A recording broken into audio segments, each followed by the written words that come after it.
everybody, and welcome to Woodville Oval. It's round 19 in the SANFL, and today it's the Eagles at home against Glenelg. The Eagles are sitting third on the ladder, Glenelg are fourth, and both sides are sitting on 20 points each. And percentage, by the way, 53.2 for both clubs.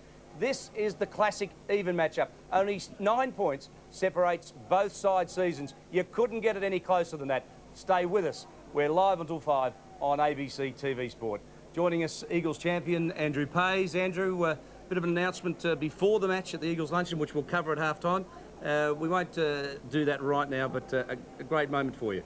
Yeah, well, obviously is. We're not going to say too much about it, but... We'll bring you that at half-time for all Eagles fans who are out there. Looking forward to this game, though. You've been here plenty of times in this position, and the Tigers' form so far this season has been very good against the Eagles. Very much so. I mean, personally, I love coming down to Woodville Oval, but couldn't want a better stage today for what is going to be a titanic clash, really, between two sides that are so evenly matched physically and also on the scoreboard as well. So it's going to be a great affair. And the weather's pretty good too as we go down to Michael Parsons. Michael, conditions overcast, but I think the rain will hold off. Yes, thanks, David. It is a reasonable day for footy. They say partly cloudy, a chance of a shower later on at around about 17 degrees. But by far the most significant factor that God's sending our way today is the wind. A strong wind warning out. They reckon it's going to get up to about 40 kilometres an hour. So that'll really test the skills of these guys out there today. And it was interesting to note in that last reserves game, 7 goals to 0 kicked, going with that strong breeze. We'll see how that affects the game as it unravels today. Pretty good point, Andrew. I think that'll have a bit of a bearing here at Woodville Oval. You've been here, and at the southern end, right of stream, when the wind's blowing in that direction, goals are very easy to score. It's very open. No question about that. I mean, just watching the reserves there, I mean, the ball didn't go past Glenelg's half-forward line for any of that quarter. So obviously the side that gets the score on the board early, gets the momentum, gets the confidence, is going to start well and, you know, get that momentum happening. We talked earlier as we go to the premiership table how even these sides are, both on 20 points, sitting there, 53.29, 53.2, and 9 points separates them on the ladder between third and fourth.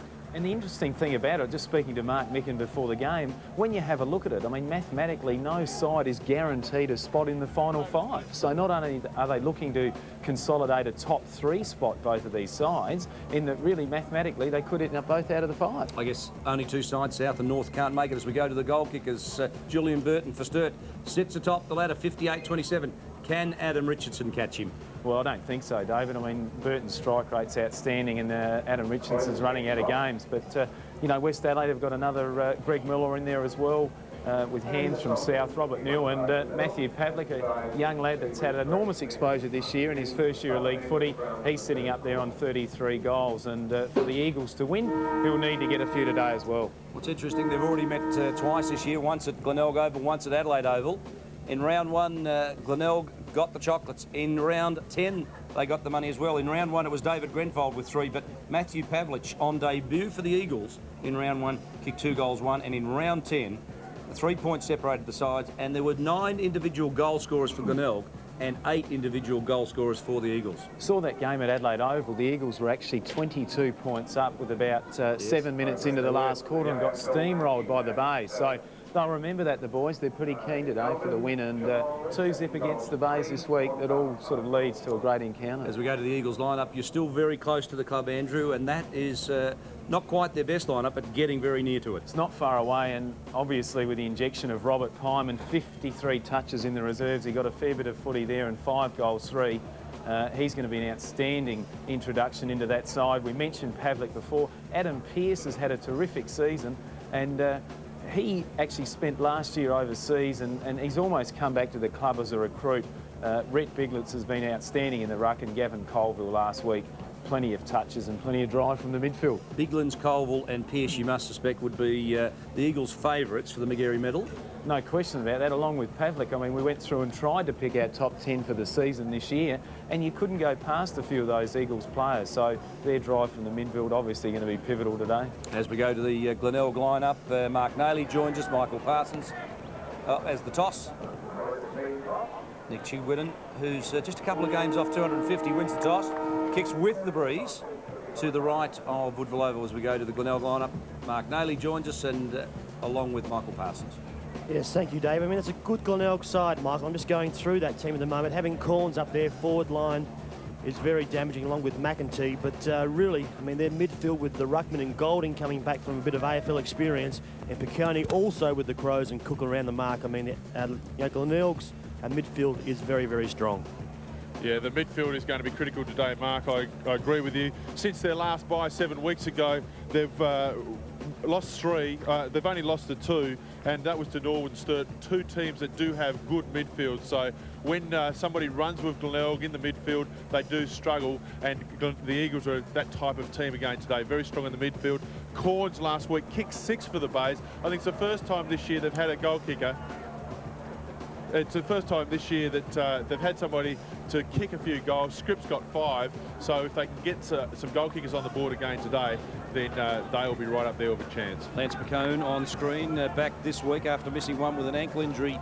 Mark spent a lot of the year in the reserves on the Crows list, but he was pretty good a couple of weeks ago when we saw him. Yes, he was very, very good at prospect. That was his first game back from injury, but he has spent a fair bit of time in injury. But also Grant Rubinick, age 28, also coming back and playing this week. It's good to see him back, and hope he finds a bit of form quickly. Certainly had some fantastic years with Glenelg in the mid-90s there, and been out in the wilderness for about 18 months and playing his first game back. The umpires today, Derek Woodcock, Tim Slavin and Tim Fiver stay with us. We're live until 5 around South Australia and the Northern Territory. Your commentator is Mark Naylor.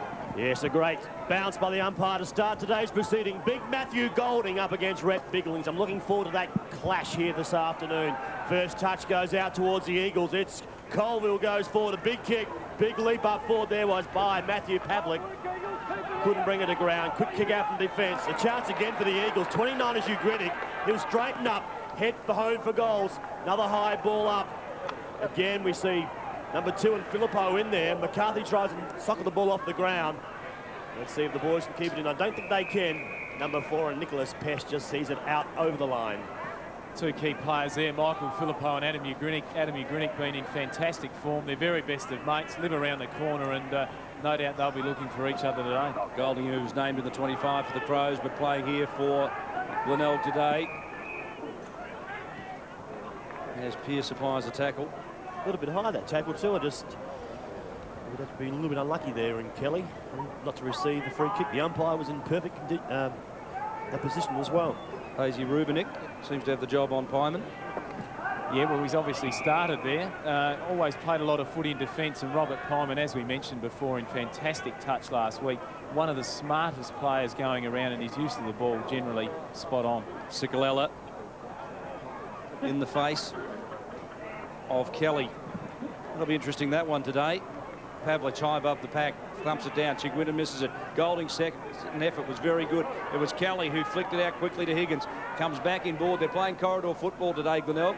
They always seem to just go a little better when they do that, and beautifully played Shirley. Strong in defence for the Eagles. The Darwin player forces it out to Colville. Tackled, gets away the handball. Fruin goes around the corner, but gee, the Eagles are playing it just a little short on that occasion. It might just work for them in the finish. You just can't help but think when you're coming out of defence that short, it's going to come unstuck. This is the Breeze has obviously got a big role in that. I mean, you just can't kick long, you can't penetrate the line, so they've got to maintain possession. Pearce, oh, beautifully done, McCarthy. Well, that was terrific. He just took front position, held his posse.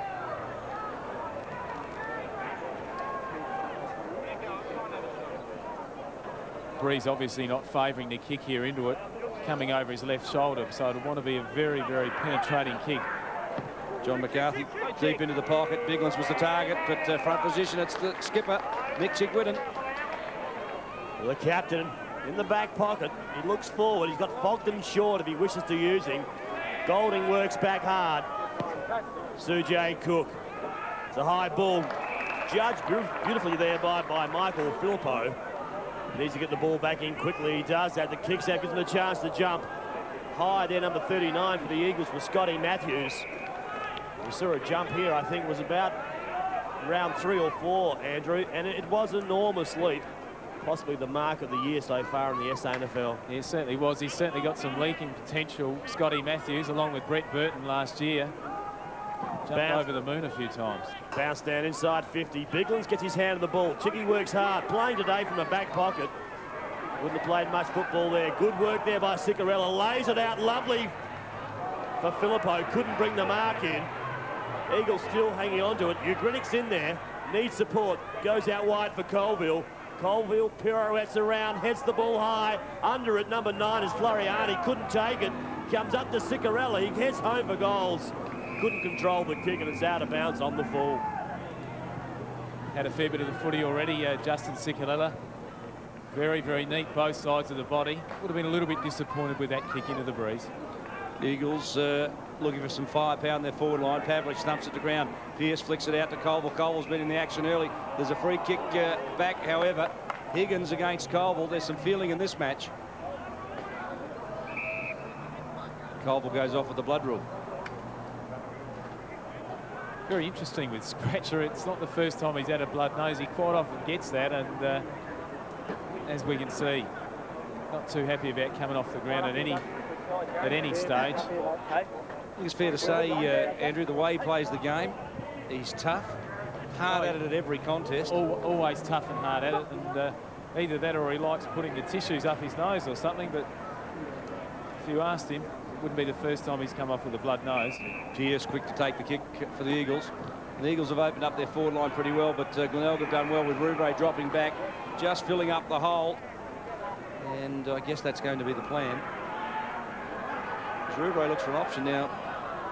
They're playing at Port Adelaide. One kick wide and set up play the other side. It's Kelly who just chips it into space.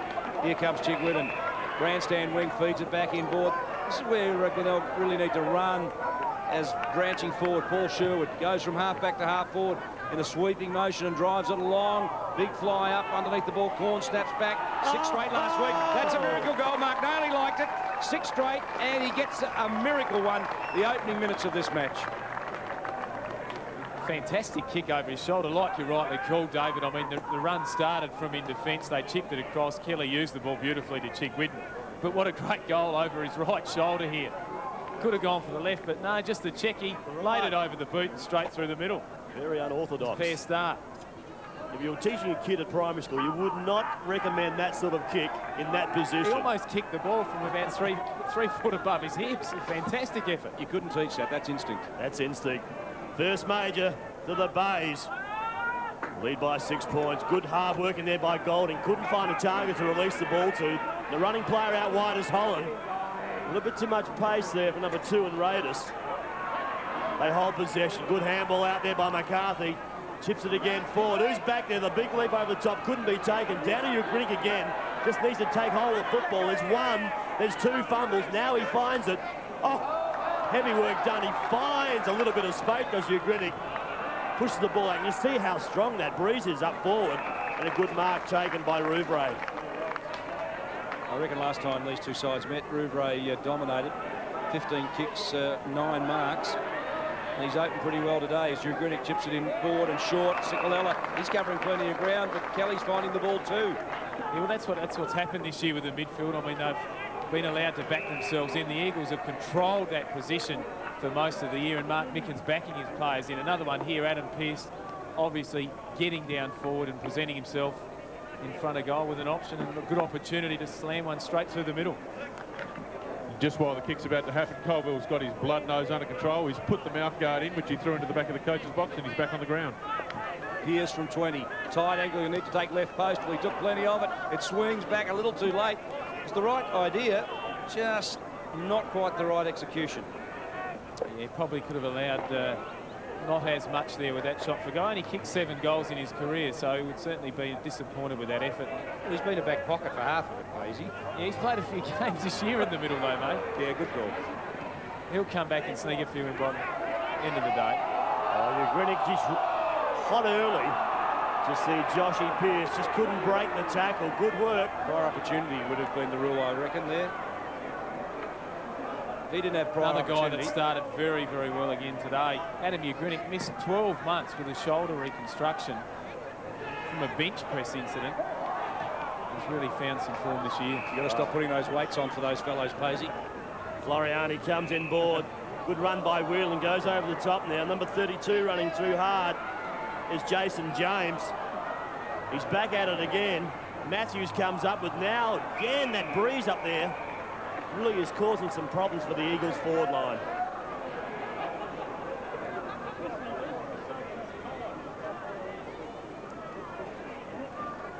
real bonus to Mark Mick and Scotty Matthews can play up forward, can play down back. We mentioned his leaping ability. Not only that, player with genuine pace as well. It's a great asset, isn't it? Golding got the hands around it, couldn't quite gather it in. 25 is Joshy Carr. Back it goes to Piccone. A bit of a grubber too with the breeze. Shirley flicks it out around the corner. Went Floriani. You just feel that there's not much free flowing work. There's plenty of pressure. The conditions are very windy, making it very difficult for the players. And Rubenik, one of the toughest, meanest defenders you'll find. Yeah, when he gets going, he certainly likes to run off half-back as well, particularly with the wind. Glenelg will be looking for him to do that today. And the breeze is blowing more across the ground at the moment because neither side really having an impact. Kelly picks up a free, caught one high to the umpire, looked to play on, and Floriani stood on him. The kick is beautifully distributed. Look at that, Rouvray running down from defence, swings it back down the corridor, drills it in long and low. It could be a goal, you know. It'll bounce. There you go. It's that easy, isn't it? Fantastic goal from Paul Rouvray. Did that at Adelaide Oval the last time they met on 2 occasions, kicked 2 goals in the last quarter, and he's really enjoyed the freedom that Tony McGuinness has allowed him to start in defence, sneaked out in that forward line, provide an option, and there it kicked a goal in the first quarter already. So Mark Micken will have to be very wary of him moving forward throughout the course of the day.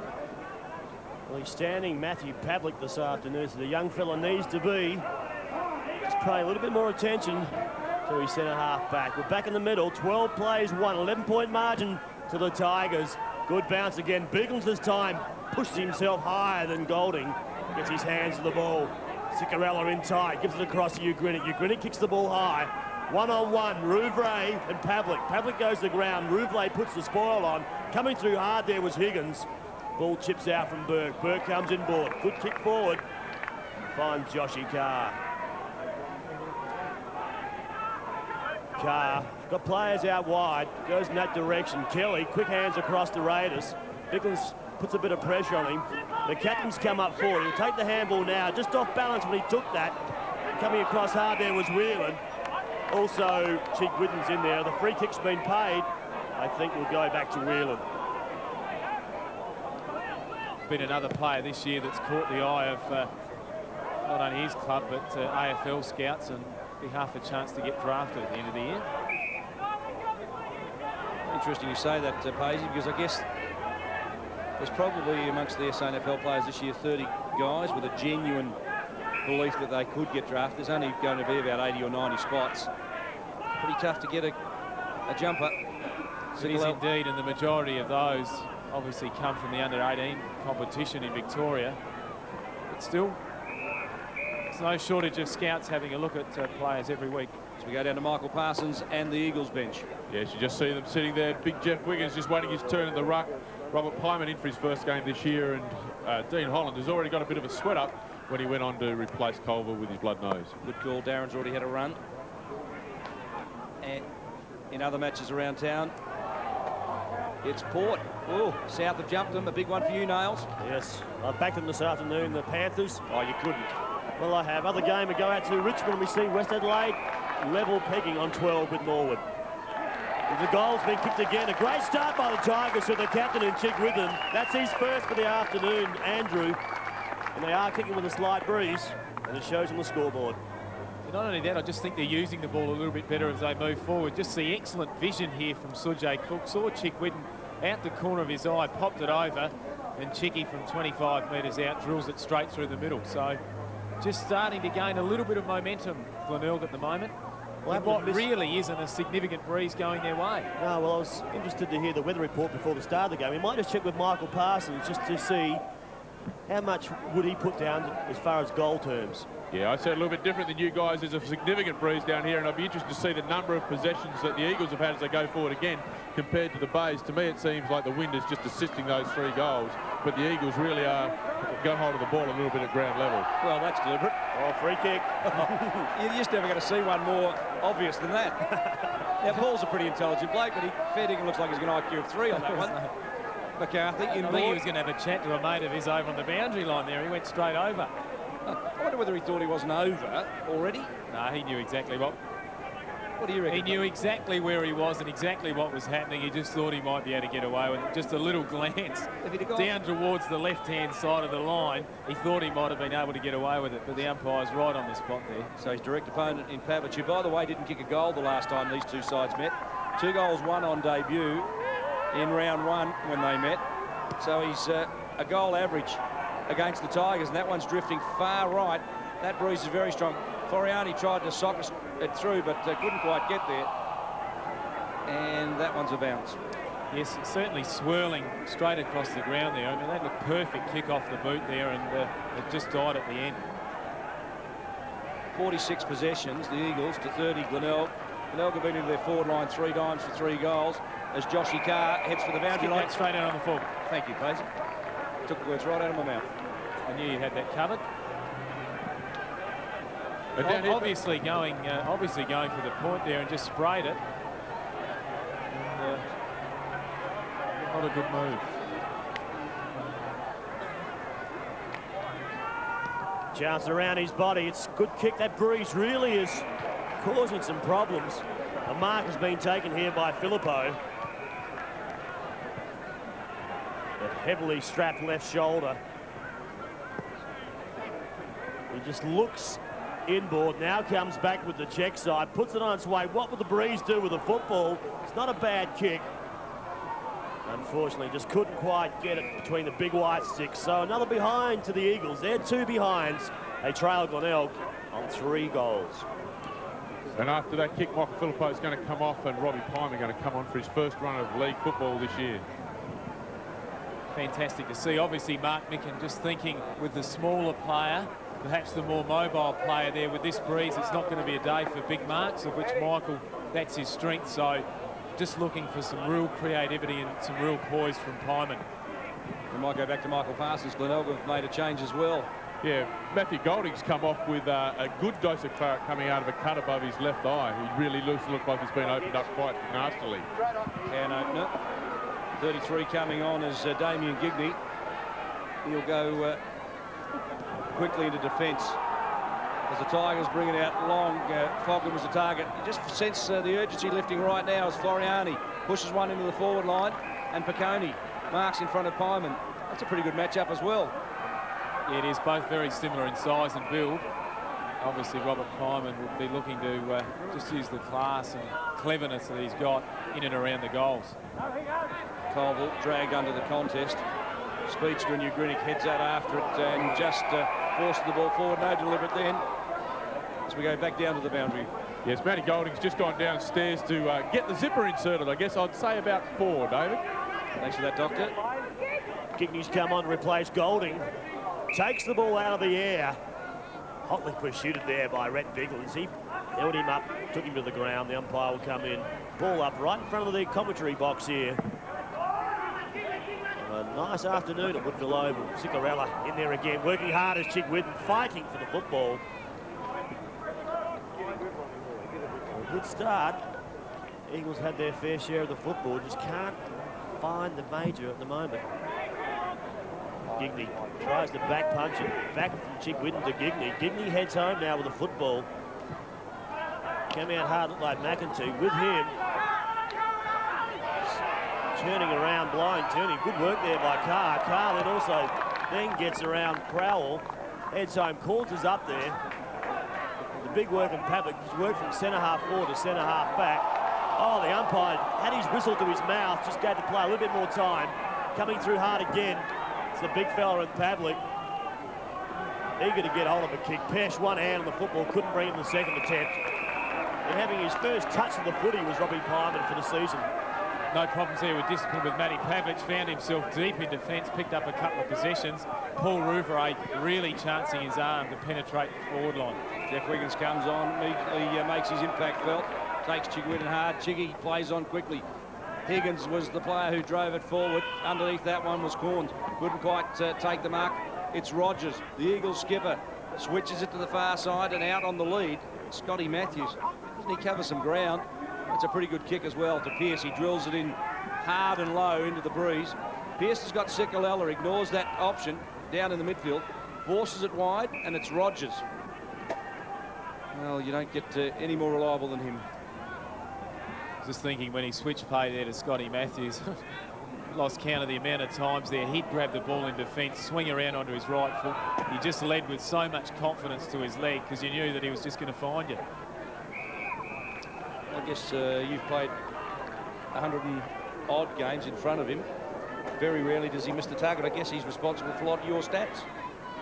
Well, I guess you could safely say that he has hit me a few times, but he's got 100 games to go to catch up. But really an amazing statistic. I think he's about 34, 35, still playing very, very good footy. Pyman to Pearce is good play. Wider still was Pesh. The Eagles are running it very wide, by the way. They're not worrying about the corridor. But Pesh has threaded the eye of the needle. Across the breeze, under pressure on the run. That's an intelligent kick. That's a fantastic goal. Had a look at it. He just had a look up inboard. He knew the team thing was to go to the top of the square.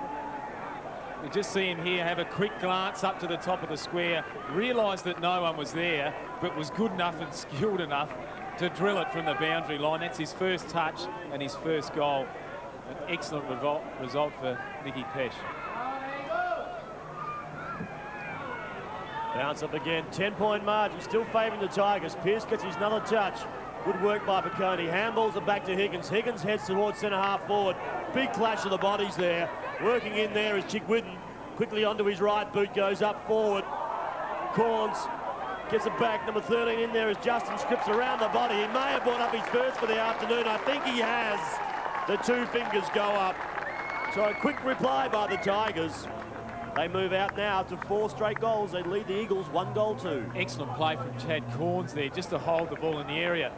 Chiggy just wobbled one forward there. He actually went to ground, but was good enough just to maintain that front position, keep the ball in the area, and then an excellent snap for goal. What I like about the Tigers at the moment, they've got key forwards that every time they've gone forward, they've head home towards Corns.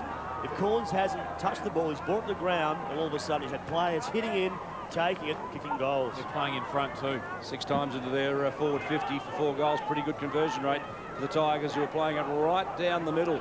Floriani couldn't quite get there. Threw that one out to Pearce. We won't count that as a handball. Now Chugrinik wider to the far side. The runner is James for the Eagles. Towards centre forward, Pavlich needs support. Well, he goes backwards almost. Chugrinik with pace. Tries to go goalward, but lobbing in the square, it was Pyman. Sherwood for the Tigers now. Rubenik, Sherwood again. Comes at it. Good second and third effort from the Glenelg defender. Crashes through. Well, that's a commitment. And he finally forces it to the boundary line. Yeah, that was terrific defensive work. Played in front, in defence there, then backed it up. Outran 2 opponents and then found the safety of the boundary line. It was well played. You just sense, Andrew, that this Tiger side is pumped up. We're seeing Chigwidden all of a sudden. He's starting the back pocket to be moved onto the ball now. He's really feisty out there this afternoon.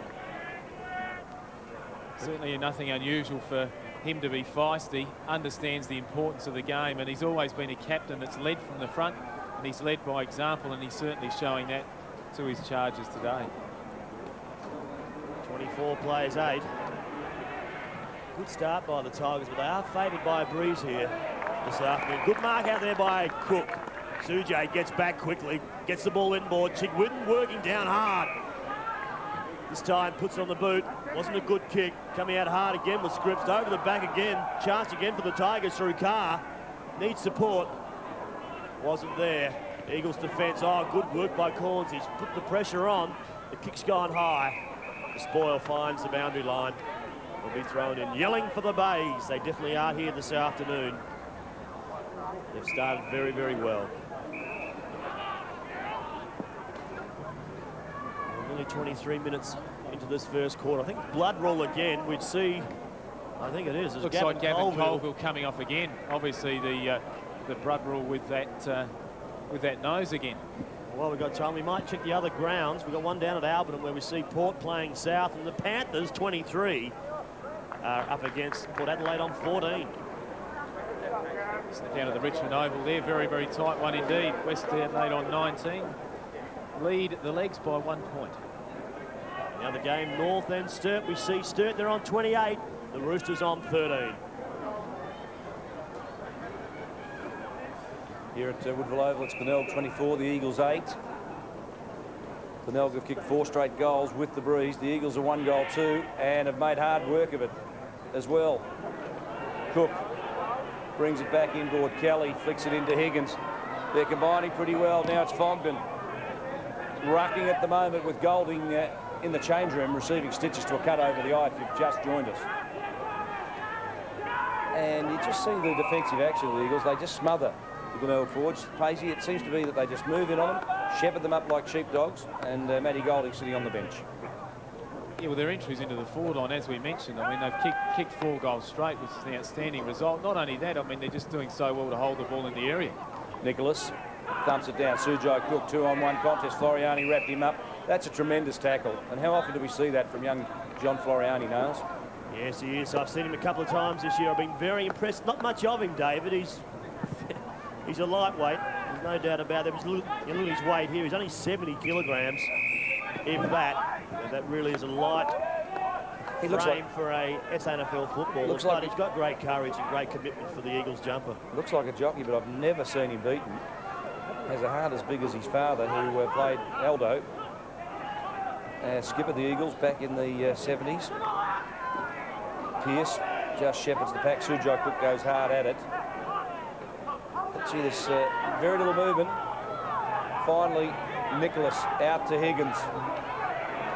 Sells the dummy, but stolen away. Hollander's leg goes to ground. The umpire said it was a fair tackle. We're 25 minutes into the first quarter, and Glenelg lead by 16 points. That was a good tackle there by Kelly. Some may have thought a little bit low, but he had his thighs pinned. As we see the ball back here. Again to Floriani, round the body, goes high. Coming out hard was Pyman. Eyes only for the football. Quick hands and ball to Pearce. Just taken there by Higgins at the end. Good work from behind. Gigney just in front of McCarthy there. Coming out hard again was Rouvray for the football. 34 running through the middle of the ground as Pearce kicks up. Again, Cook just waved the ball to come to him. Instead of going immediately back to Floriani, we sees it from Fruin, goes over the top to Ugritic. He's got a bit of pace on his side. He takes on Brooke Falk. When he does that, the handball's good up forward. Couldn't be taken, but the weight of numbers for the Eagles ends up with Pesh. Pesh to the top of the square. Chance for McCarthy over the back. Couldn't take the sit or the mark. The Tigers will defend through Rouvray. Takes the bounce and tackle on the ball. Yes, good decision by the umpire. He had time to get rid of that. I guess there was no talk, Andrew. No talking. There was no one within 30 metres. Chanced his arm. He's moved forward a bit already this afternoon. And Scotty Matthews, with his great acceleration, was able to run him down.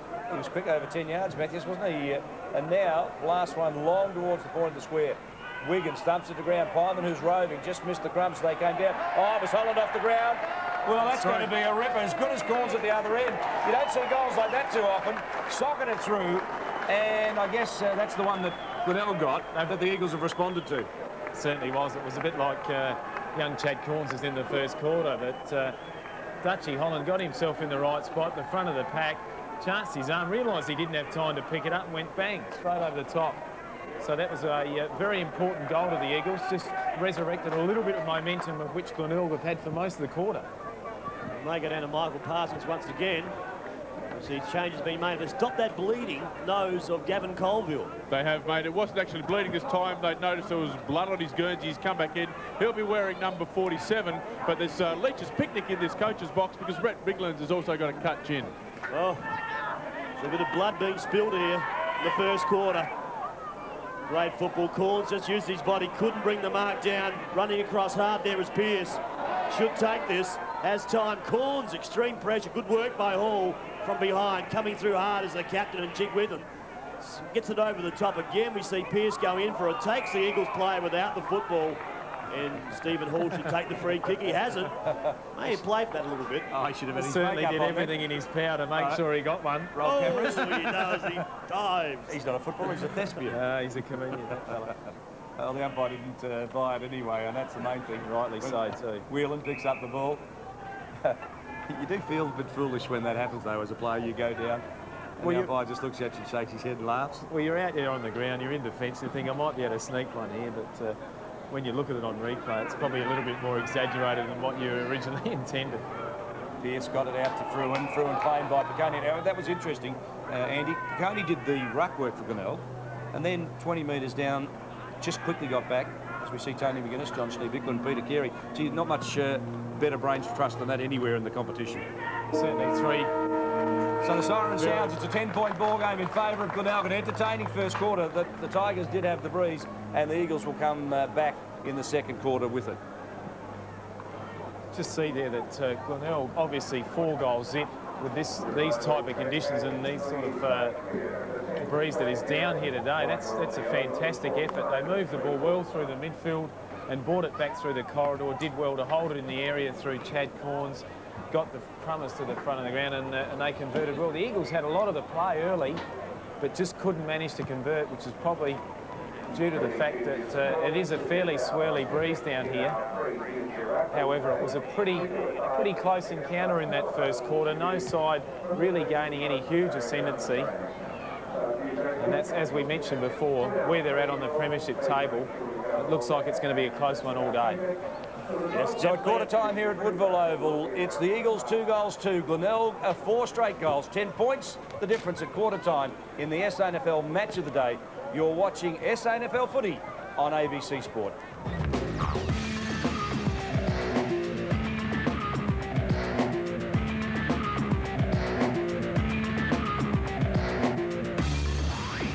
Well, I hope you're enjoying this 10-point ball game. I think it promises to be a great second quarter, and I think you'll enjoy the contest. Our Eagle profile player today is Matty Willen, the Buffalo tackler from Darwin. Personally, for me, Mark's been really good. I think my fitness and overall game's improved heaps since coming from Darwin to play under Mark. Mark's very tactical, I think. He's a lot of set plays and stuff, which I try to follow during the games. And coming from Darwin, it's sort of a bit different coming down here. The biggest influence on my career would have to be my father and my mother. Yep, they gave me a lot of support since I've come down here. I was recruited from the NTFL in Darwin. If Darwin or NTFL joined the SANFL, I'm not too sure where my loyalty lies. Gary Ablett, I suppose. Yeah, my old man used to follow Geelong, so yeah, I used to watch Geelong a fair bit. I'm not married, still single, and still looking. Yeah. For money, I work at GH Michelle's out at Salisbury, and a contractor out there. Work for Prestige Trojan, labour hire company. I think we'll win the match in our rucking. I think we've got probably the best 2 ruckmen in the league, and hopefully on ball line just play well. A lot of run through the midfield. Last week's match, yeah, that was very tough actually.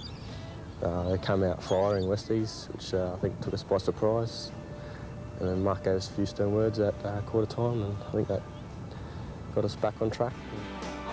Yeah, he's going all right, isn't he, Pacey? The Buffalo tackler, where'd you get that from? Buffalo tackler. Actually, his dad watches each week up in Darwin. He sent me a nice little note and said, "You got to be kidding." I said, "Well, let's not let the truth stand in the way of a good story." Oh, okay. He's not wrestling restaurants or anything down at Glenelg. Nothing to do with that. Late at night or something. He's a tough kid. You've already got him on an AFL list. Oh, well, you got to do everything you can for him, don't you? What about Chad Corns' goal to open up proceedings for the Tigers? It was certainly unorthodox. It was indeed. As we mentioned during the call, I mean, he kicked it from so high up. Did well to hold the ball in the area, but instinctively, wasn't it? As you mentioned during the call, I mean, he realised there was no other option to come in board, snapped it straight over his right shoulder, and that's a fantastic goal. Went for the right foot check side rather than the left foot, so it's a great goal. The right foot check side under pressure on the run deep in the pocket. I don't think we'll see that kick repeated too often. Well, we've seen a couple of other good ones, and we might just see a couple in a minute too. Nick Chiguinen got amongst them with a good goal as well.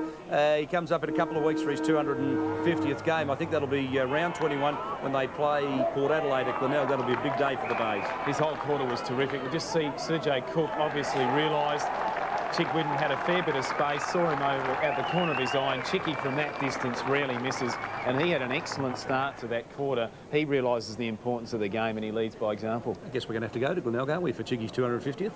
Well, we might have to sneak down there, but we've got to get through today first. I guess we do. Well, who was the better goal, Nick Pesce's goal on the run into the breeze or Chad Corns' check side snap? Oh, it depends on who you bag for, you suppose. If you're going to ask me, I'd have to say Nicky Pesce. But just the important thing about this goal, his first reaction, his first instinct was to go to the top of the square. He had a look out of the corner of his eye, realised that no one was there, had no alternative but to drill it straight through the middle, and that was a fantastic goal. his skills and obviously poise are very, very important to the side. Particularly when we saw a number of players miss comprehensively from close range. Yeah, well, there's a bit of breeze out there, so that probably adds to the real difficulty of that kick. It's now time to go down to Michael Parsons and Mark Micken and the Eagle huddle. We got. I mean, far more of the footy. We had 15 inside 50s. They had 7. Okay, we score 4 times and they score 4 times. All right. So the story is not necessarily on the scoreboard. You know, we're getting plenty of the footy. So we obviously were winning it. We switched on mentally. We just didn't finish our play off as well as we should. Yes, Mark Micken very happy with what was going on there. Just a bit disappointed with the scoreboard. Tony McGuinness very upset with the effort from his base players. Work forward with the Eagles, guys, he says, and we'll get it back into this game in this quarter. Thanks, Michael. You better get off the ground because we're about to start the second quarter from Woodville Oval. Your commentator is Mark Nayley. Yes, just waiting for the umpire, the players to get into position here this afternoon. Just quickly, David, there in that first quarter, we saw Ciccarella start so well. He had 13 possessions, and Pearce also, one of his teammates, had 9. For the Tigers, well, Nick Chidwin, the captain, also had 9 possession.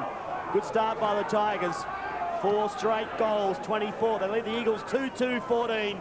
Good bounce again. Golding's back on for the Tigers. Wiggins still sitting on the bench. Maybe a bit more into that. Wiggins has started in the ruck in the second quarter. Good work again. Golding dives over the top of the football. Floriani can see players backwards. That's the way he threw the football. Back to Pearce. Pearce kicks a high ball up forward. McCarthy has a sit. Good work from behind by Gigney. Extra good work there by Pavlik. Just could not find the big white sticks once again. So another behind to the Eagles there. 2 goals, 3, 15. Lead the Tigers on 4 straight goals, 24. Just showing his versatility there. I mean, he got front and square of the pack like a rover at 6'3". It's good discipline. Well, now they've got quarter-time updates from the other games. Albertson Oval, we see the Magpies. Well, they're 21. They trail the Panthers on 23. And West Adelaide lead Norwood by 7 points. So West Adelaide, if they can get up over the Redlegs, really keep their finals hopes alive. And at Prospect, we've seen North on 34, Double Blues on 28. So good start by the underdogs this afternoon. Well, let's hope they can keep it up. It'll make things very interesting as we come back live. McAtee applies the tackle. There's your mate there, the Buffalo tackler. The Buffalo tackler. Matty Looked like Williams he got tackled by a couple of Buffaloes then. Really good gang tackling effort. They had 3 on win. We might expand that. He might end up like Buffalo Dundee or something like that. Matty Willen. And interesting for our Northern Territory viewers, Northern Territory's well underway for getting a side into the SANFL in 2001. Just a few little bits of finessing. They've got about 12 or 13 players down in the SANFL at the moment. Already. Shane Tipperman Tameri was playing in the Glenelg reserves. Not to mention the amount of guys that have come from that competition that are playing AFL footy as well. Michael Long, Andrew McLeod, just to mention a few. So, I mean, it's just been a terrific breeding ground for football through all migration of levels, and it's only going to enhance this competition and also give it more national exposure. Brent Fruin. Well, that is a penetrating kick. You can see how strong that breeze is. It was Rouvray who thumped at the ground. Colville had options in the midfield, but decided to take the long one forward. Sherwood it was who thumps it to ground. Loose ball falls. Rogers, Pyman off the ground. Over the top of it, Scotty Matthews just couldn't quite take charge of that ball, but it's deep in the Eagles' forward line. As we go down to Michael Parsons and the Glenelg interchange bench. Yes, you can see him sitting there out of the rain as it starts to fall down here. Bartlett, Pearce and Brett Howard sitting waiting for their turn. Still pretty warm up here, Michael. Well, one of the 4 has to be brave enough to endure the conditions, and Michael puts his hand up every week for that job, so we're certainly very grateful for that. Always the brave one. 15 players, 24. We've played 3 minutes into the second quarter. Tigers trying to maintain their lead in this game. Comes out wide. Ugrinik first to the football. He's had a couple of opponents this afternoon. Took on Pearce. Now it's got Alistair Burke. Again, he kicks the ball high. At the back is Chick Whitten. Coming across there would be Fogg into assist. Chiggy just has too much pace there for Pavlik. Gets around on his boot. The kick's not good by the captain.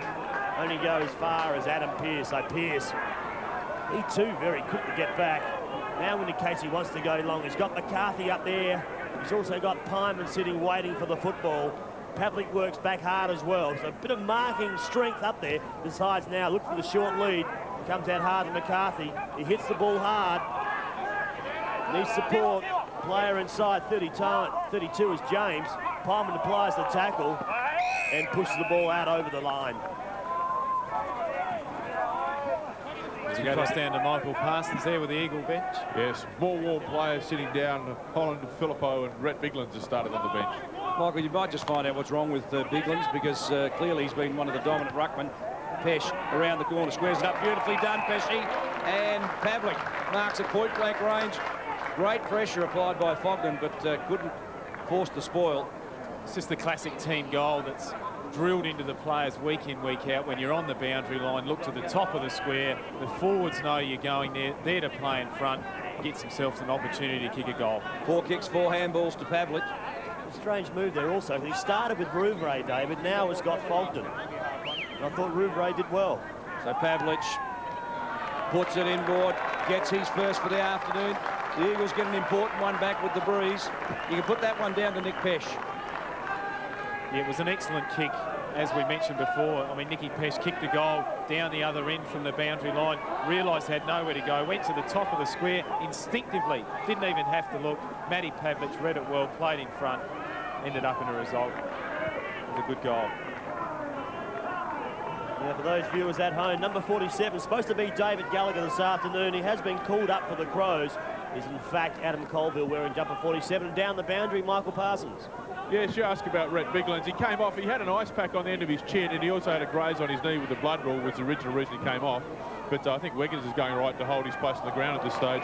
The other thing about Rouvray, I wouldn't be surprised if that was a premeditated decision from Tony McGuinness. I know he had some changes worked out for his into the wind and against the wind teams. Yeah, spot on, Michael. I thought that myself. Obviously, Scotty Matthews being the quicker player of the two between Pavlik and him, and Fogden, obviously the taller player. Ooh. Well, you got to be careful, don't you? Well, Fruin thought he gave away 25. He was starting to run backwards. The umpire came in quickly. Now Nicholas takes it, left leg, bombs it in hard. Good work, 25 at the bottom of the pack there was Carr. Coming in as Piccone, great commitment there by Rogers. Across to Colville, Colville kicks up forward. The big lumbering Golding, what can he do? Thumps the ball forward, he couldn't quite get to it. Wiggins does, comes back to Pearce. Mid-air shot that was. He's gained 35, 40 metres. Handballs over the top to Pesh. Catch me if you can, says Pesh. Then puts it on the boot. Should have made more of that, Andrew Pays. Oh. Great passage of play. Scotty Matthews tearing out in front, gave it over to Pesci, accelerated and just couldn't finish off. Very unusual for him. He's normally a fantastic finisher, and he's disappointed with himself with that one. Give great credit to Raiders, who really ran down Pesh and applied just that ounce of pressure that forced the errant kick. Pavlich thumps it down. Here's Pyman, who started the game on the interchange bench. First game in the seniors this year for Pyman, after 8 games in the reserves, if you don't mind. But he did kick 5 in the reserves last week, and Andrew Pays tells us over 50 possessions. Pretty rare at any level of football. Here's Pesh, beautifully roved, points it up to the head of the square. McCartney dumps it down to himself, keeps it in front of him, has a play on the ball, crashes through 1, gets through 2, needs support, doesn't get it. Carr heads towards the boundary line. What are the options? Beautifully brought back inboard. Piccone, Rubenik, he's as tough as walnut, this fellow. Sujai Cook, front position, was in the right spot, but Pearce steals it away. Good, clever hands, gets it out in the direction of teammates. Kelly forces the spoil, and now Glenelg through Nicholas and Cook get to run it forward. Centre half forward, underneath that one, Scripps. Rogers ties it up, relieves the handball. Out it goes to Floriani. This is good play by both sides. And finally underneath it, Wiggins. Smothered by Piccone. Pressure's a funny thing, isn't it? James. Well, he went the wrong way. Went outwards instead of coming in, but squares it up. Didn't have the option, and finally the Tigers through Raiders. The Glenelg defence are putting enormous pressure on there, running straight at the player with the ball. The balls have to be kicked straight up into the air. They're smothering the footy, and their work and their run from defence has been terrific. Oh, the young kid in Golding just chips it inboard now to Kelly. Very heavily strapped left hand here. As Raiders short, just chips it up again. So hanging on to possession of the Tigers through this back line. This time he'll bomb it forward. Golding's moved down and back. There's Fogden. He should take this. He does. Good mark. Well read there by Brooke Fogden. He too looks up. McEntee also calls. Calls will have to sit here. Will take the fly. He goes once. He's up high. It was McEntee. Coming back as Rogers, as safe as ever. Which way will he come in? The kick will find Colville. It does. Colville's taken. Umpire should have blown his whistle. He hasn't. Coming up quickly with the football again was McEntee. Which side of the goalpost will it bounce? I think it's the other side. It is. Another behind to the Tigers. Actually, in fact, that's their first. They're 4-1, 25. The Eagles 3-4, 22. Fogden on the phone to the coach. Feel the intensity of the Tigers. There's Hall from full-back for the Eagles. Looks for Fruin, 2-on-1 contest. He thumps it out the back. That appeared to be a set play for sure. And getting the kick away, Andrew Crowell. Andrew Crowell. He's a striking, lumbering big fellow. Albertson trip. Just slipped down his leg, didn't he? I mean, his intention was right to grab him around the hips, and as Raiders moved away, just flicked him on the boot. Raiders, who had a stint with Richmond, back with the Tigers. They've done pretty well getting their homegrown product back, the Tigers, including Rouvray, Carr to Corns. Well, he's a long way from full forward, providing plenty of run and options. A high ball forward, 2-on-1 contest. Rogers, a big destroy from behind. Piccone forces it along the boundary line. Chigwidden sets after it. Floriani in pursuit. Chigwidden keeps the ball in play. Floriani goes to ground. Lost his footing under a pressure tackle from Chigwidden. And Sujai chips it inboard. Where's the target? It was McEntee. In front of Grau, stolen away. But sitting back underneath this one, Robert Shirley, beautifully done for the Eagles. Excellent game of footy, both sides putting enormous pressure on each other. There's no easy kicks out there. It's just a great spectacle. Oh, tremendous game of football, as we said. Colville comes up with it, heads down the line. 39 as Scotty Matthew comes out hard. It's come off a boot. And it is, it's out of bounds on the full. So the Tigers will receive the free kick on the outer wing. Yeah, Mark, a couple of changes down here. The Bays, they've gone a bit shorter. They've put Howard on and taken Fogden off. But Mark Mickle's gone the other way. He's gone a bit bigger with Biglands coming on for McCarthy. Have a shot of this. We haven't got one player forward of the Eagles centre at this stage of the game. I can't believe it. And they're going with the win. I mean, that's the pressure that Tony McGuinness wants his players to put on the Eagles. Robert Pyman, the smart one, seen an opportunity and moved to centre-half forward. He's got no one near him. Just lobless in the goals. Throws the handball out. He does that. It's worked for the Eagles this time to their advantage. Put that goal down to Robbie Pyman. Scotty Matthews finished it. Yeah, Scotty Matthews ran on. He realised that he's the attacking player. If all the defenders are going to run forward and we get possession, when I say we, the Eagles, get possession in the midfield, he just snuck his way down there. No one within 30 metres of him. Set up the opportunity. I hate calling a game of football with you two ex-Eagles players, ex-Eagle champions, they tell me. No bias here. 12 minutes into the second quarter. This is a great game of footy. 25 plays 28. And inside 50, the Eagles have come in 26 times and Glenelg have been in 12 times. So the Tigers' efficiency of their forward line has been pretty good. Nicholas just dropped it. Fruin, who's been very solid all year for the Eagles at centre-half back, forces out the left-hand handball. 47's Colville on the left boot, back in towards the corridor. Oh, easy one. Chest mark to Pyman. Uncontested, do you mind? 55 out, spears it in. Oh, that is a kick of a quality player. Welcome back, Robert Pyman. First senior game this year, and that is a stamp of a good player. Obviously moving up forward. He's not going to get the weight of possessions he had last week, but everyone counts, and he's just starting to have an influence here. And when he starts to find the ball early and finishing off like that, he's in for a good day. Just such an important part of their forward line to be able to have a player like that who reads the footy so well, holds it in the area and finishes off. 13 minutes into the second quarter, we see 34 plays, 25. It's a 9-point margin, now favouring the Eagles. Again, they'll go forward. Good handball by Pearce over the top to Floriani. The running Colville just straightens himself up, wearing jumper number 47, goes up forward. That big front looks like Biglands has been put on the ground. Oh, Pesh has been pinned. Umpire plays the advantage. Sherwood across to Rouvray. Rouvray will be tackled there by Pavlik. Couldn't quite get to him. The kick wasn't good by Rouvray. comes out to Glenelg. Lucky for Rouvray, it's found the boundary line. What about Alistair Burke's tackle on Pesh? Terrific effort. Never going in. I mean, Pesci tried to get rid of it, but he was just there. He had arms and legs going everywhere, and there was no way that he was going to let him through. Wiggins forces the ball into space. Glenelg runs onto it, just dragged the ground.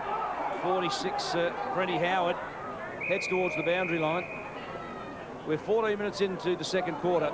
It's a 9-point ball game. Eagles just building a wall up there across their half-forward line, making it difficult for the Bays to penetrate that line. Pavlich stumps it down. Carr it was who went towards the boundary line, but Pearce brought it inboard. This is dangerous because it opens it up completely for the Tigers, and they just crash through and present themselves in the midfield. They're doing that pretty well today. Burke short. Now Nicholas was claimed, but he still got the handball away. Higgins held a good contest in the 50-50 ball there. Forces it out to Raiders. Wider it is to Kelly. The centreman just chips it in towards half forward. McEntee the target. Crowd for the Eagles. Just bends it back against the tide of play. Colville, a high bomb. Pyman sits underneath it. Big fly from behind Sherwood. Good destroyer. In the right position was Kelly. Raiders crashes through. They're looking good, the Tigers. They're not ahead on the board, but their commitment is fantastic. Chidwitton. Rouvray. Geez, at half rat power, Rouvray just laconic, but he finds the target. Did the job. Scripps. Back it comes. Rouvray. They've conceded 30 metres. This could not be any worse for them. And now there's a bounce. We'll work that out. I've got one question. What's half rat power? I don't give a rat's toss bag what you say, Naily. Half rat power. I've heard them all now. We're in the middle of the ground. What a contest this is. It's so crisp and so clean. One-take football. That's what we're witnessing here this afternoon. Higgins taken high. The umpire missed that. Oh, bit of pushing and shoving. Kelling just throwing his weight around. Wiggins is in there also. We've got Tigers and we've got Eagles, and you're talking about rodents. What's happening? Malcolm Blight's got a lot to answer for, hasn't he? He definitely has. Golding up against Wiggins. Wiggins on top this quarter. He's had, I think, 8 hit-outs, possibly 9 hit-outs now to 1. So he's on top of Golding at this stage of the game. Fellas, while we've got a moment and we're talking about Malcolm Blight, join us McGarry Medal Night, one of our featured champions. Be a good night, hosted by Stephen Trigg at the Footy Park Convention Centre. Tuesday, I think it's the 14th of August, fellas, isn't it? Let's try September, because we're nearly there. September, sorry. Yeah, thank you, Nails. Good work. Howard up forward again. McEntee takes off. The little speedster goes for it. With him is Crowell. Great foot race that was. Oh, maybe in the back. The umpire puts his whistle away. The Kelvinator comes up with it over the top of his body. Glenelg, another speedster out there. Look at him go. Oh, bit of pace. Takes on 3.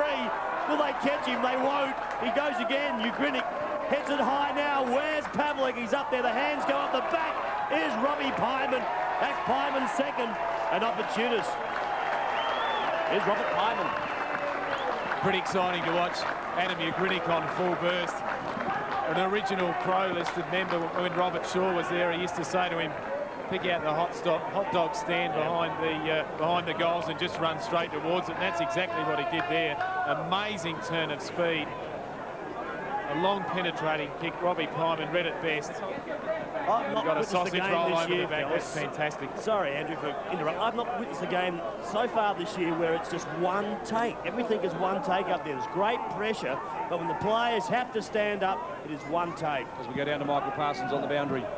Yes, Matty Whelan's come off one of the star rookies for the Eagles this year with looks like a spasm in his back. He's not very well at all. He's getting some attention right now. He's been replaced by Darren Holland. Pacey, just tell us who's got Pyman, by the way. I can't actually see his number at the moment, but I will inform you very shortly of that move. Whoever it is, they better tighten up pretty quickly. Higgins had a big influence already. Higgins gets it out. James misses it. Golding's second effort and third efforts were very good. Kelly just came crunching in. Uncompromising midfielder is Richard Kelly. What a contest it is between him, Sikalella, Pearce and the midfielders.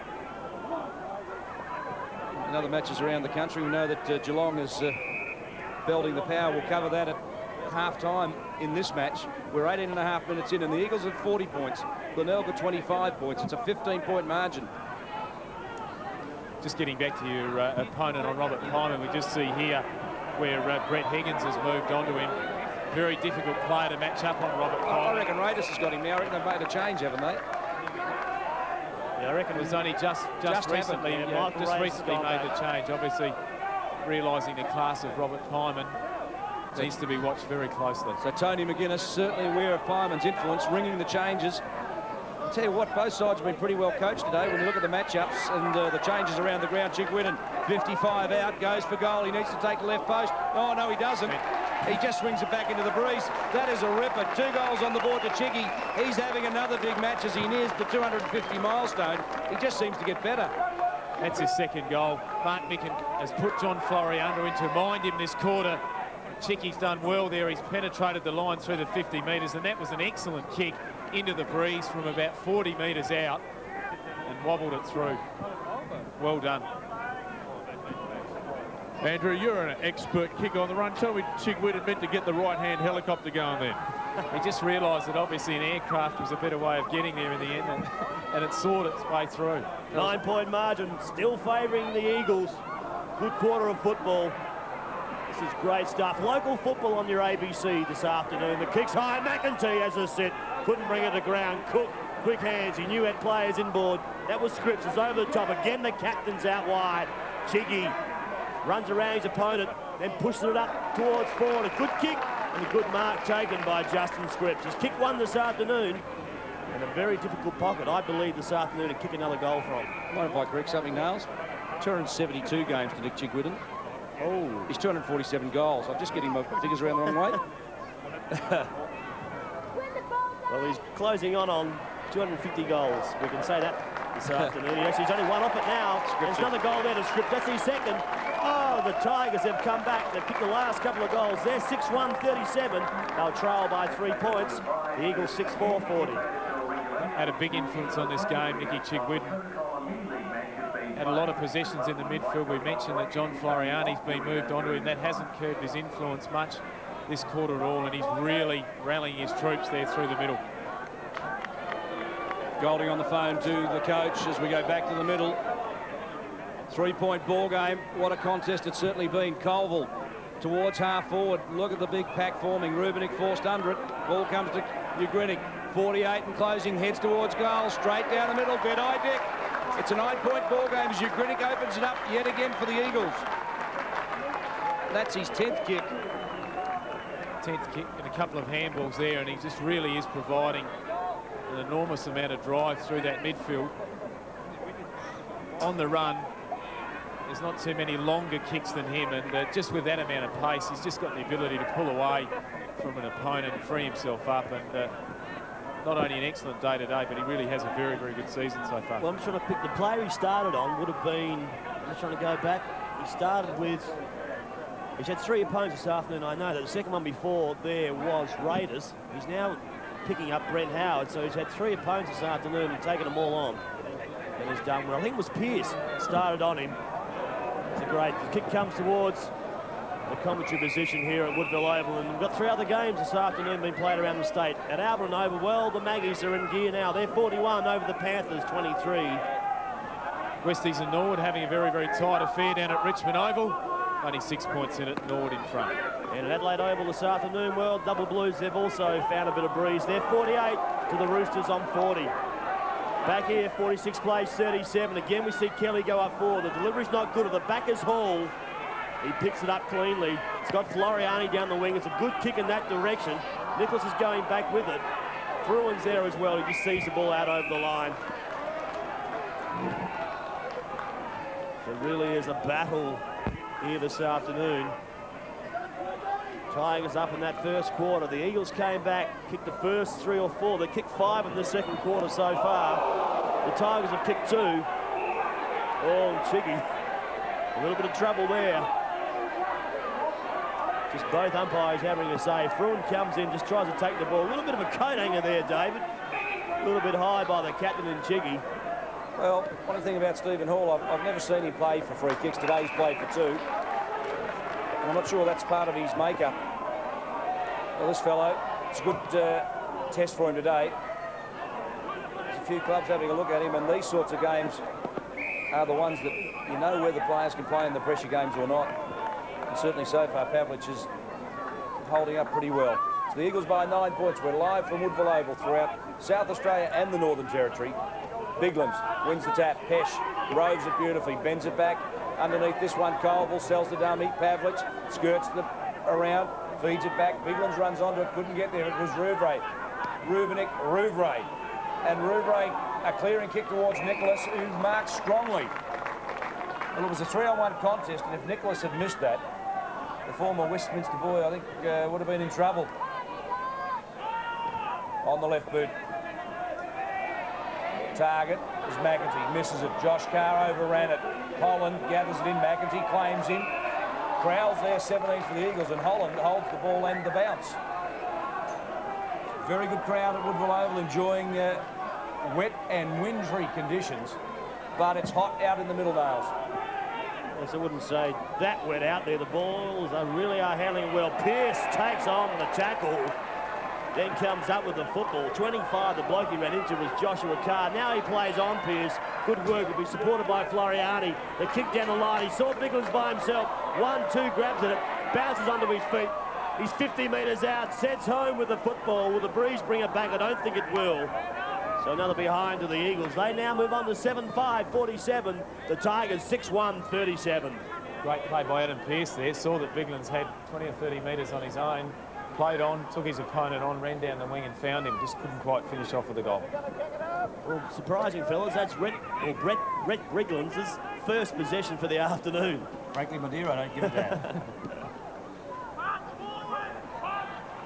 Raiders from behind. Higgins. Rubenik, was cut off beautifully. Done, Sikalella, very clever, read it beautifully. Now the Tiger defence need to just hold it in, which Raiders did pretty well. It's been a good discipline unit, this Tiger outfit. And Tony McGuinness has got them playing some of the toughest football we've seen in the last 10 years from this Bay outfit. They look pretty good, meeting the challenge from the Eagles. Piccone smothers Biglands. Kelly goes to the boundary line, just not quite far enough.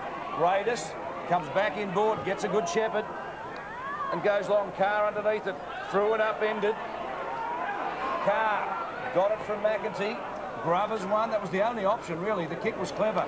Corns feeds it back inside. Cook just puts it into space. Here comes Scripps. McEntee, but Andrew Rogers, the Eagles skipper, feeds it out to Floriani, needs support. It's a good weighted handball to Fruin. Over the top it goes. Ugritic under pressure from Howard. Howard did pretty well in the contest. Gets up, gets out, and gets on with it. Did it pretty well, the young man, and drives it back inside the 50. Underneath this one, McEntee. Rogers it was to Fruin, and there's a free kick. The advantage flows as Holland streams away, the wingman. Long towards half forward. Sherwood going back for the Tigers. Over the top of it is Burke, and this one will be a bounce. Yeah, both sides obviously very, very keen to hold it in the area there. I mean, the Eagles are starting to run. Fruin's getting his hands on the ball. Andrew Rogers is starting to run with some penetration. And Andrew Crowell's carrying on his excellent form from last week. Great contest of football. The ball is moving up and down the field. Players just eliminating their mistakes. It's great to watch. Great to be here this afternoon. We see Bartlett comes on. Coming off is Benjamin McEntee. An opportunity this afternoon. Just gets on the phone to Coach Tony McGuinness. Having a few quiet words, no doubt about that. Here we see Reyes again. He's picking up Ciccarella. He had 13 possessions in the first quarter. Ciccarella been picked up there by Raiders. Has not touched the football in the second term. Good work, good movement forward. Ends up with Nicholas. He's 40 metres out, maybe 35 metres out, directly in front.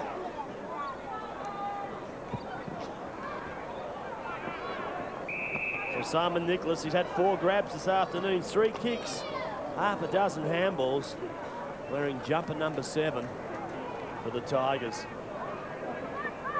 Stretches the hamstring. Just the concentration on the face. You can see it. He needs this goal. As he hears the siren, they trail by 10 points. This will bring the margin back to 4.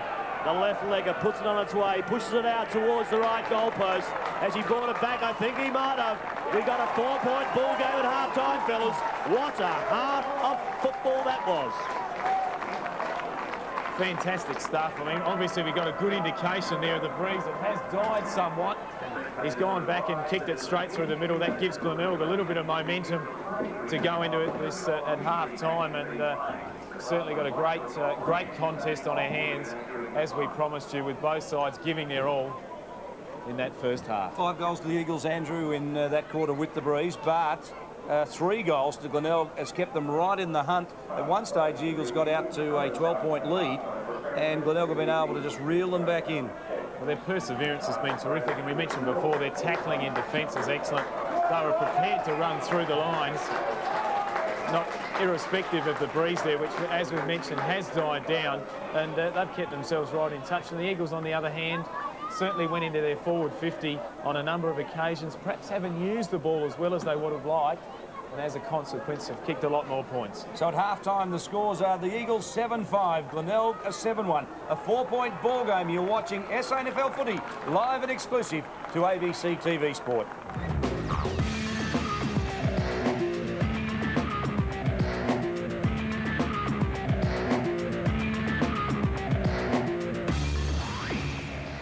We thought this one would be a good one. It's certainly proving to be all of that. Hope you're enjoying it at home, and I guess you're not watching the Port Power Geelong match. Geelong in control down there. We'll have a little bit of a look at that in just a moment. We'll also have a look at the Crows as they have a final roll of the dice against Brisbane tomorrow at Football Park. And I guess with Port Adelaide, if they're likely to lose, the Crows really are still in the hunt for a final spot. Also, Mark Micken and Tony McGuinness, we talked to the respective coaches from this match. We caught up with them earlier in the week, and our footy flashback today is a beauty. It's a state game back in the 80s. We won't give too much away just yet. But for now, as Andrew Payes rejoins us, Paysy, Port Adelaide were travelling to Shell Stadium today and taking on Geelong, who have an abysmal record at home. And at this stage, there's a fair old margin between the two sides. Looks like it. Obviously, Port Adelaide with all to gain there today at Shell Stadium. Obviously, haven't been able to get the start they would have liked. The Cats have had a dismal season, as you mentioned, and really, if Port Adelaide are going to be a force in the finals, they really need to get back in contention there today, don't they? Well, they've got Geelong today, then Melbourne. After that, it's the Crows and the Western Bulldogs, so I think it's a pretty tough run home if they can't win this one.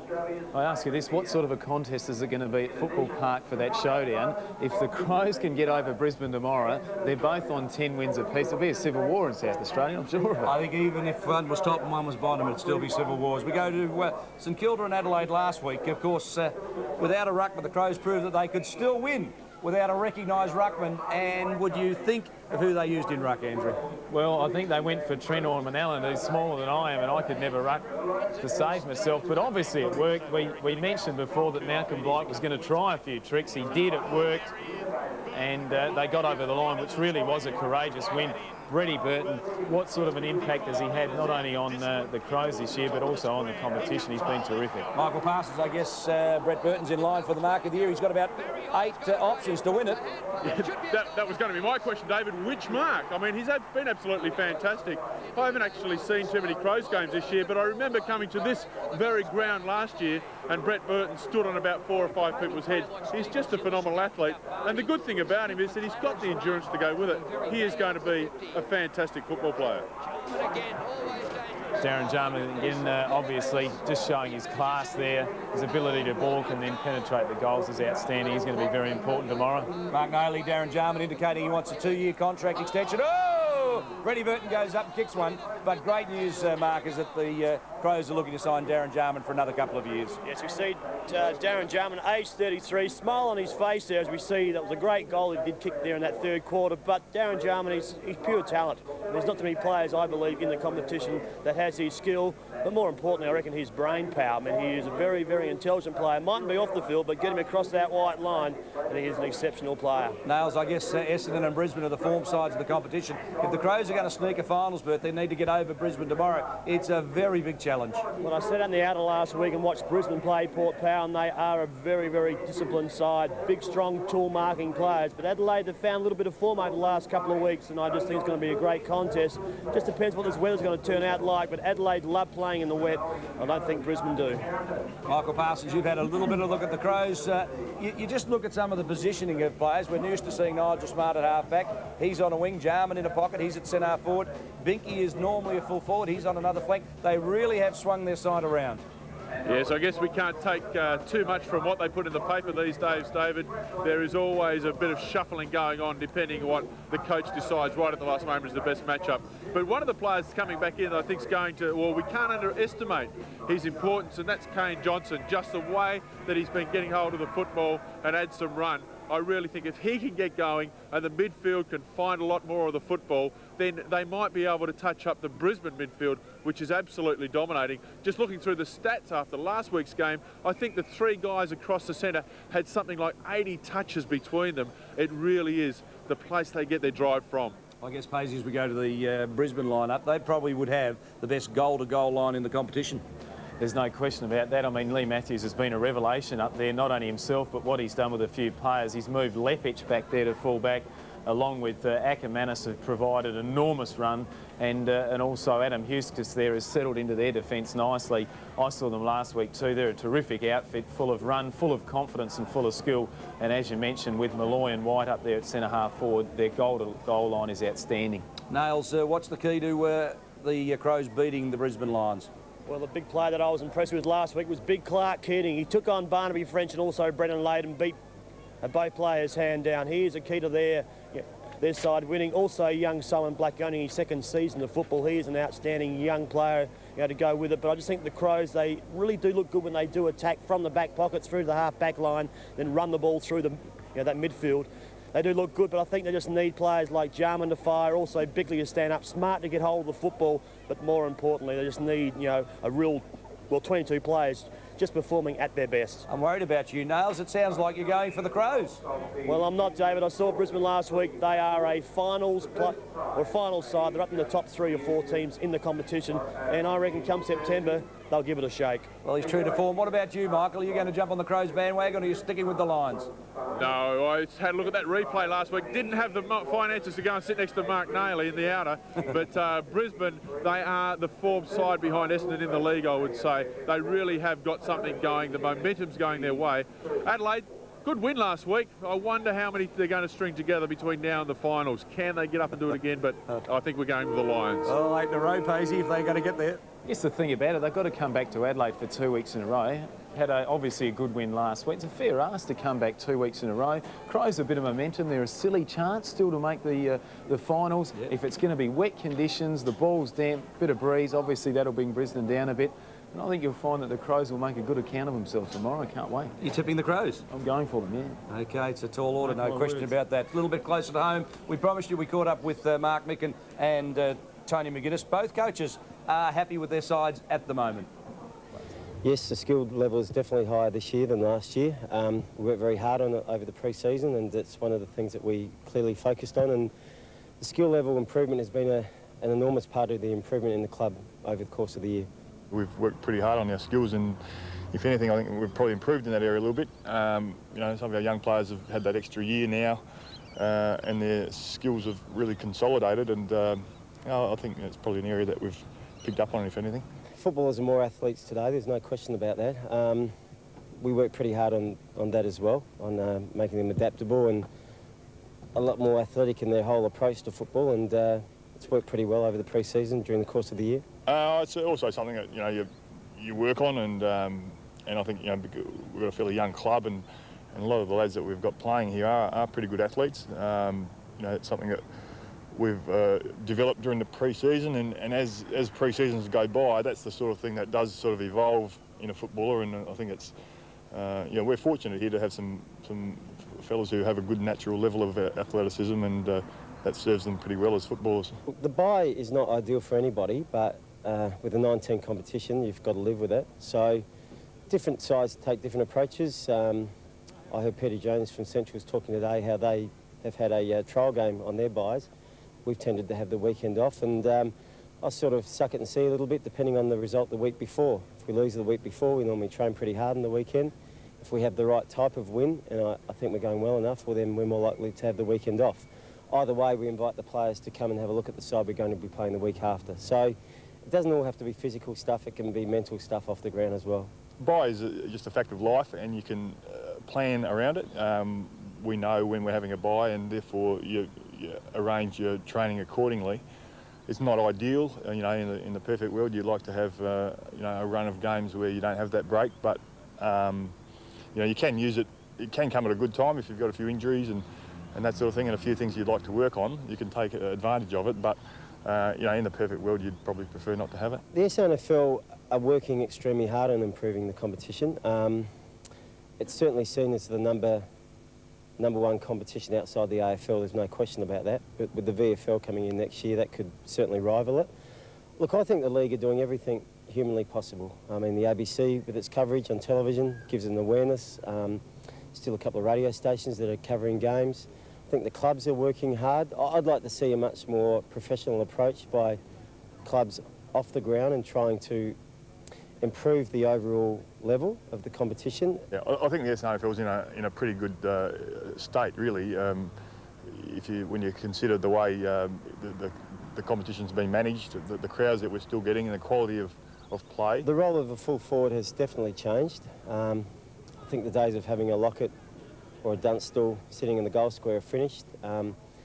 Glenelg, as an example, haven't had over a 30-goal full forward for 3 or 4 years. So therefore, we are like many other sides. You've got to be more adaptable and just keep a rotation of players working through your forward line. And sometimes you don't play any full forward. I don't know that the full forward role has changed, but I just think that because I think this year, you know, there are a couple of coming through and have kicked some goals. You know, Julian Burton and Adam Richardson at West Adelaide have been, you know, prominent goal kickers. Yeah, and the other, you know, the reason perhaps that you're alluding to is that perhaps. You know, a lot of the top full forwards have been drafted, and as soon as the player looks like he can kick goals, he gets taken. So, you know, that probably thins it out a little bit. Yeah, it does a bit. Couple of great coaches there, a couple of great champions. And I'm sitting next to a great champion who was honoured. And just before this game started, the Eagles had a luncheon where they made this very special announcement. We have the pleasure of announcing today that Andrew Pays will be inducted into the life governorship of the Woodville West Torrens Football Club.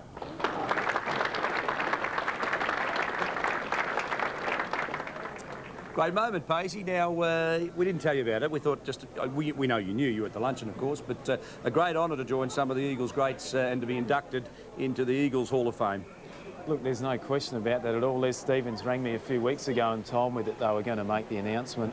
And just when you look at the quality of player and the personalities that are in there before me, I just feel very honoured and very humbled to be part of that, and played with a lot of players over my time, and a lot of players have represented both clubs, and when you think they've selected 5 for that title or honour, I'm pretty humbled by it all, to be honest. Well, we've got your stats here, Paisley. It's a pretty impressive record. Senior games for the Eagles, 306. State games, 8 for a total of 314.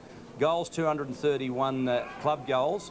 5 state goals, and best and fairest in 86. You also played in the premiership of 1993, the grand final of 1994, and you played 14 games for the Adelaide Football Club. You were also drafted by Essendon, but you just never ever went over.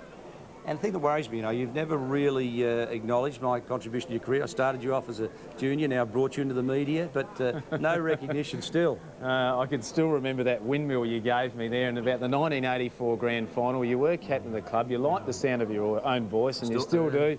And you wound the boys up with that windmill, and we'll all never forget it. But no, look, it is a pretty big honour for me to be bestowed upon. It's fantastic. Fantastic, mate. Well done, well deserved, and I guess we'll be there. It's grand final eve, Footy Park at the Adelaide Footy Park Convention Centre. Yep.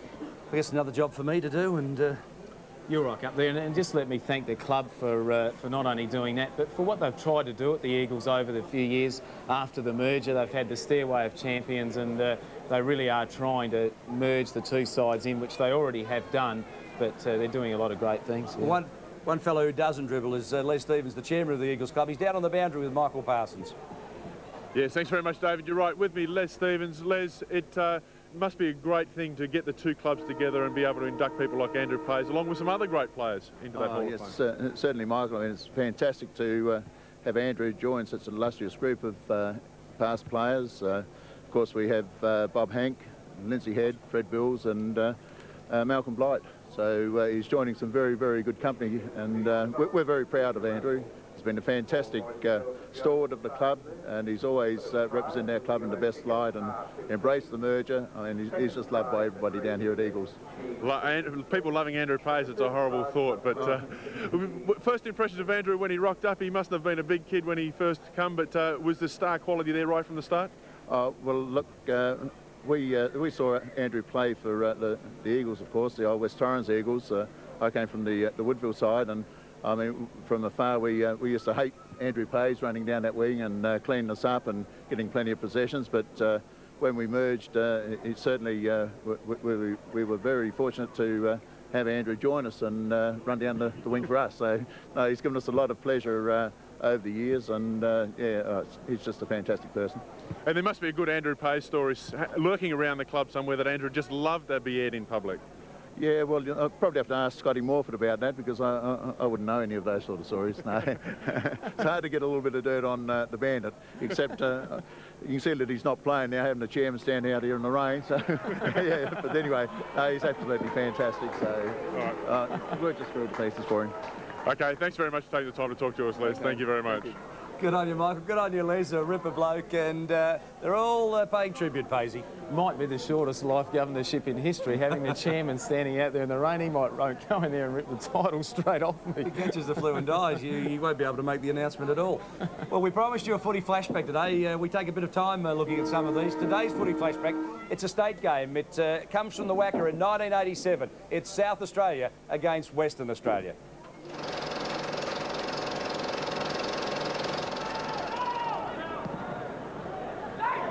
Turley kicks in, grandstand side. Carey was up, couldn't take the mark. It comes forward to the pack. Carey overruns the ball. Kick it is in there. Now a chance for Lamb. Clever hand pass across to Jarman. And Darren Jarman pops through another one for South Australia.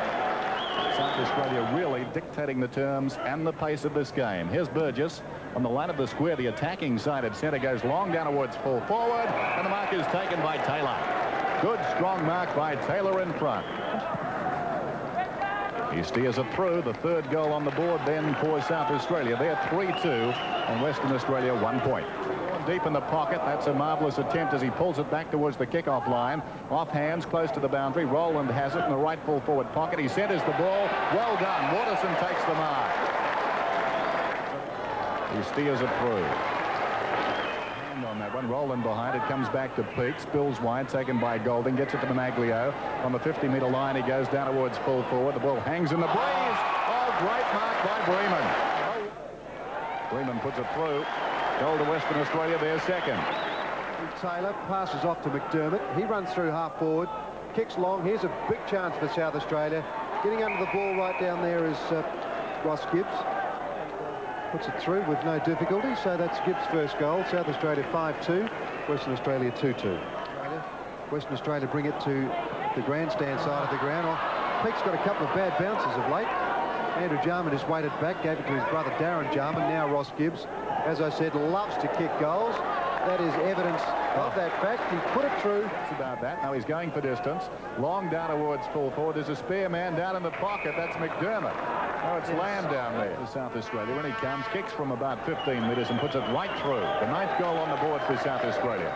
Class player. Oops, so is young Harris. He used the body to get rid of his opponent. He gave it over there to Salisbury, who goes long for South Australia, putting his hand on it down there and kicking it off the ground was Ross Gibbs. Players, probably about 10 to VFL clubs. And what, 30 to the Eagles. No Eagles in this side as Gibbs kicks another one out of mid-air if you don't mind. That's 4 to Ross Gibbs. Forward sees Clinton Brown jump for it, but miss it. It was Taylor to Painter, and Painter from about 50 metres out spears one through. Delightful kick at goal from John Painter. Knocked away by Campbell. Mandamaker's got it, gets the hand pass to Harris. 25 metres out, Harris. That's a fine snapshot from there. Fine football by South Australia. Oh, there's the final scoreboard now. Footy flashback in colour just doesn't seem to work just as well as those old black and whites, but 10,000 people at the WWT and 61 points the final margin for South Australia. A few golden oldies there. Andrew Jarman with hair, and Ross Gibbs kicked about 4 goals in a quarter. He loved it and still does. Oh, you've become unkind as a commentator. Thank you very much. You really have. Very little. Go to the half-time scoreboard here at Woodville Oval. The Eagles are 7-5, Glenelg are 7-1.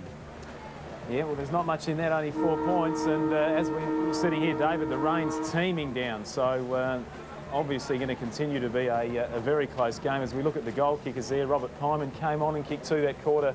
Nicky Pesh with 1, Holland, Ugrinnik, Matthews and Pavlich with 1 apiece.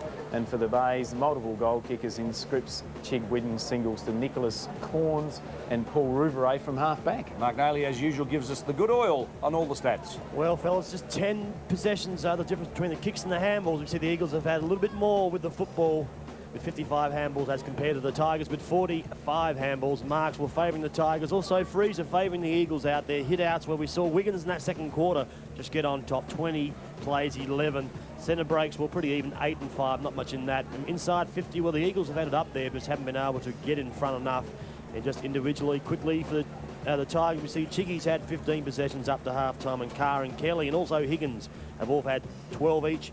And for the Eagles, well, Pearce has had 16, Colville and Ciccarella have had 13 each. And scores from other matches being played this afternoon at Albertson Oval. It's half-time. Port Adelaide have fought back. Well, Mark Nayley, you're going to do your money again. 11-6 Port, South Adelaide 4-7. Down at the Richmond Oval there, Norwood obviously kicking with a breeze in the second quarter, kick 5, and they lead West Adelaide 8-5 to 5-3 down at the Richmond Oval. So your loss to West Adelaide could almost be fatal. At Adelaide Oval, it's half-time with North Adelaide staying in touch. They're 10 points down against the Double Blues. North, of course, sitting right on the bottom, and Sturt hunting for a top 3 position. All players are back out on the field preparing for the second half.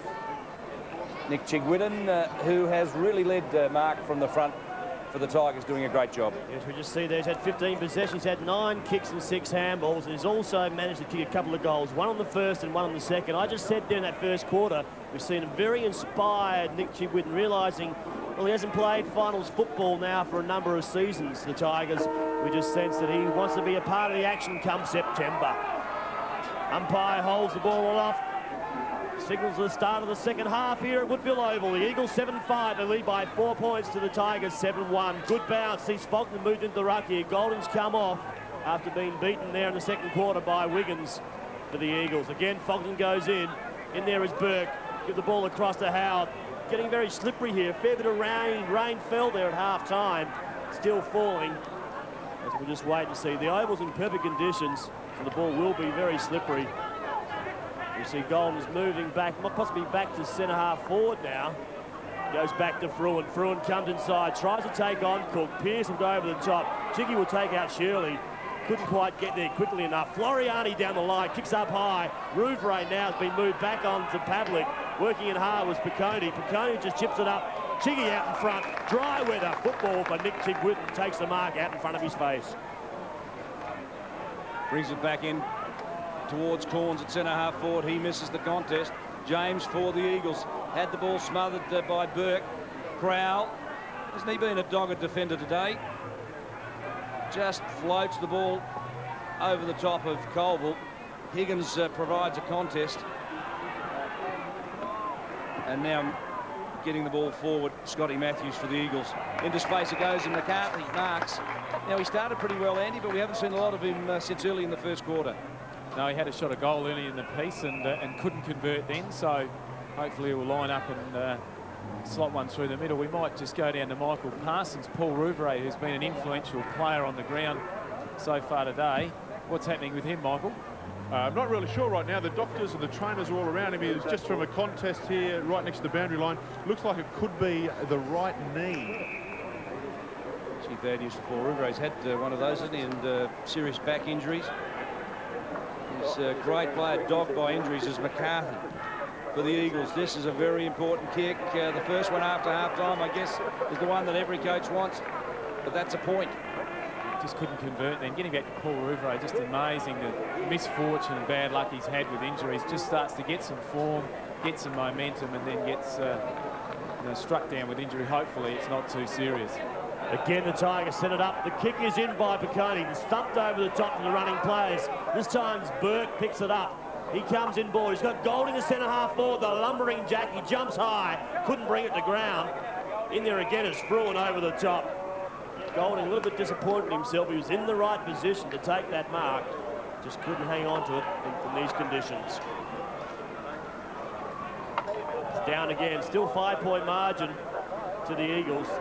It's inside 50 for the Tigers. A chance for the Eagles now to clear. Pearce, who will dive at this, slips over as he goes for it. Intelligently knocks the football onto Fruin. Good tackle from behind by Sujay Cook. Cicarella comes through hard. Kelly, who'd love these sort of conditions, head down over the top of the football. I tell you what, Paisley, I don't know that I've seen a Glenelg side as committed to the 50-50 contest as this one today. Certainly they realise what's on the end of this one. Just great pressure from the forward line. Young Cicarella, he came in board there. The kick had to be spot on. Just slid off the wet ball, and just want to make sure he looks for the boundary line a little bit more coming out of defence. Josh Carr rode that beautifully. That's an inspirational goal on the left boot. Joshy, that is a dream goal and a big one for the Tigers. 8 goals won in these conditions. It's just a fantastic effort. Their movement through the forward line's been fantastic, and that looked like it was a set play. Golding straight down his throat to the moving Carr with momentum and slots it straight through the middle. It's a fantastic goal.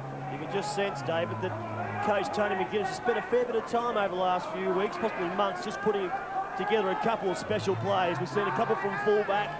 We're seeing players run from the back lines into the forward line, so he has got a good side at the moment, playing good disciplined football. Well, fellas, the Tigers are back in front. They lead by a point. They go forward again now through Kelly. Breaks the tackle. Pure strength there. Heads up towards, looks like Corns out in front. Couldn't bring it to ground. Then goes for the second effort on Shirley. Forces the error. Comes out wide. McEntee back on. Sent back to Scripps. Number 13, not 18. As we go down to the Eagles bench. And Michael Parsons. And you see him sitting there, Whelan, Wiggins and Filippo. And Whelan, we're not sure what's wrong with him, but it looks like there's a problem with his back.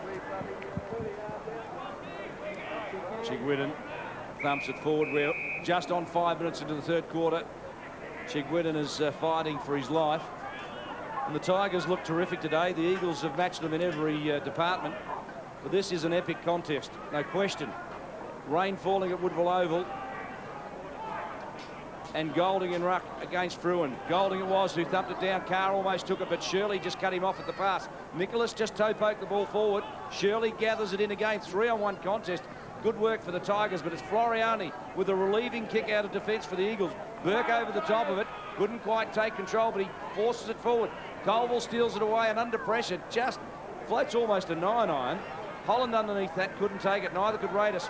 Pesh dispossessed by Piccone. Now it's Kelly, and a beautiful kick. Forward it went to Corns. Corns had 2 bites of the cherry. Hall comes back for a second effort, but it's Floriani. He just floats the ball out towards the boundary line. And the run for the Eagles was Matthews.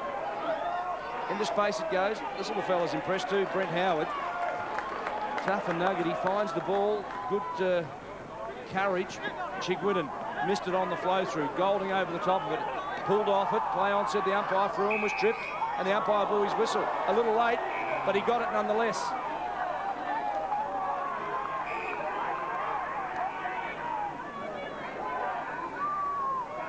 There wasn't much in that. Well, you've got to hope that that's not deliberate, because that's what the umpire had to adjudicate, Mark, didn't he? It wasn't that severe. Great mark there by number 39, Scotty Matthews.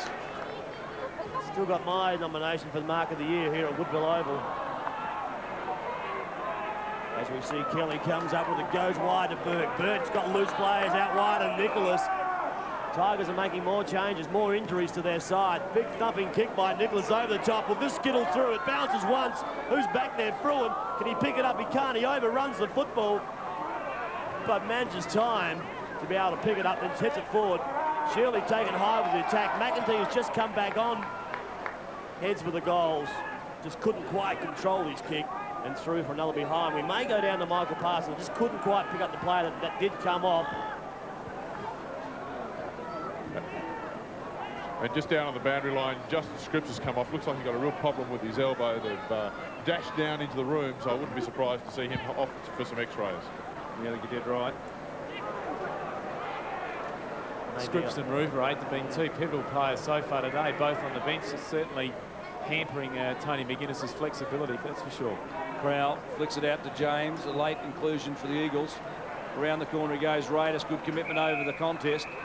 Couldn't take the mark, but made sure his Eagle opponent in Holland didn't get it either. you get conditions like this, and it's just really rugby style. I mean, every yard you can get, every metre you can gain is just an advantage to your side. And, you know, the rain teeming down here, and it's just going to be a slog. Biglan's takes front position, wins the tap. Holland releases Sikalala, who's claimed by Raiders. Raiders is doing all the 1%ers for the Tigers, and it's really working for them in the midfield. Kelly also working hard at the bottom of the pack, dishes it out to Burke, running down from defence. He comes through half forward. Wet, slippery ball, pretty hard to manage right now. Players just forcing it forward. Floriani dispossessed by Josh Carr. Holland claimed by Fruin. Floriani just gets a handball into space and goes forward, and Shirley can't quite control it. Desperation of both sides has been fantastic. You mentioned the 1%ers before through the midfield there, but it's been happening all over the ground as these two gentlemen just rub my shoulder here to keep me warm in the commentary box. But the commitment of both sides has just been terrific. Oh, it's great working with legends.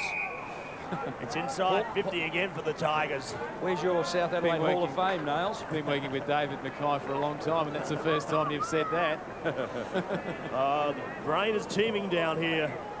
Umbrellas are up.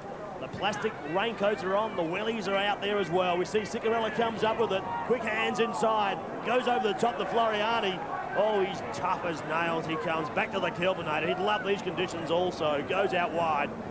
Number 32 is James. Who's the Kelvinator? Oh, he's cool as. He does it so smoothly. Back to Higgins. Higgins, tattoo on the left shoulder. I must look at that one day. Back to Jiggy. Oh, determination on his face this afternoon. It's really inspiring me up here. He means business. Back down again. 25 overrunning as Joshy Carr. He's kicked one already in this third quarter. Fogden allows a bit of space. Bit of a basketball block there. I'm sure Michael Parsons liked that. Up goes Corns for a high fly over the top of there. Looks like Piccone on the bottom of the pack. It is.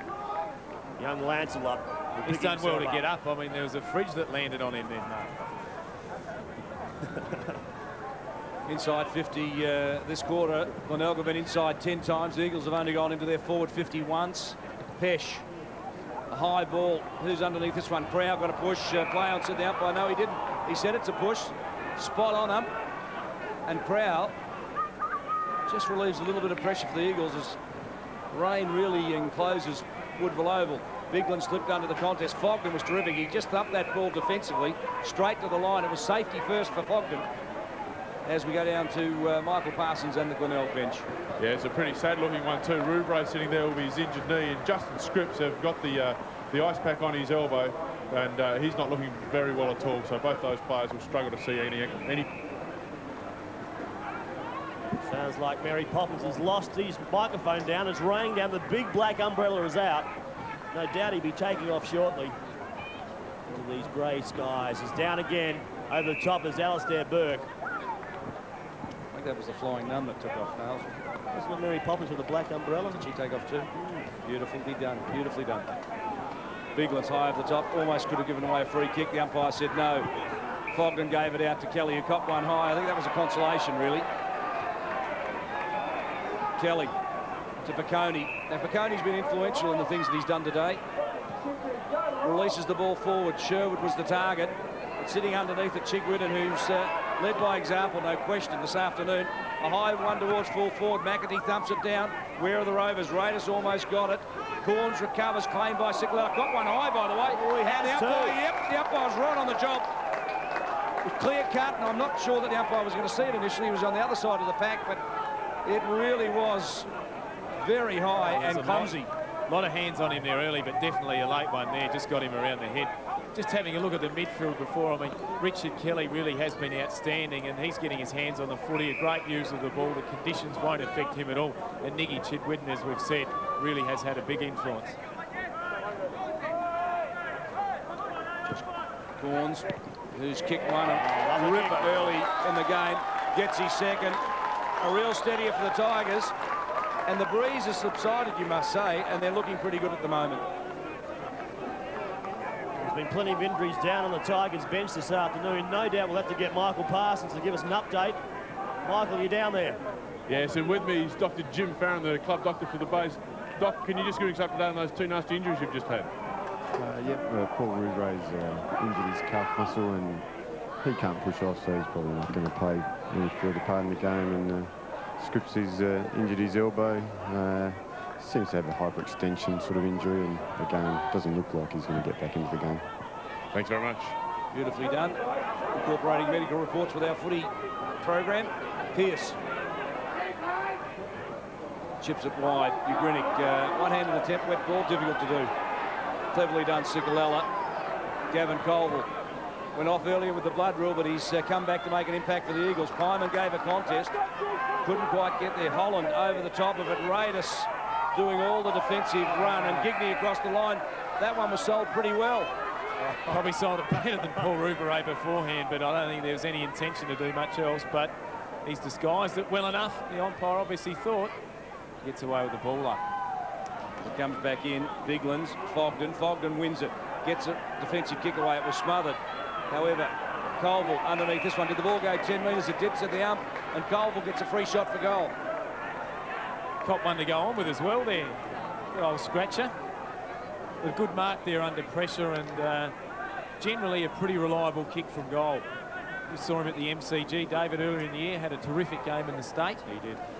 Represented South Australia, originally from Colac in Victoria. So did pretty well last year in Canberra as well.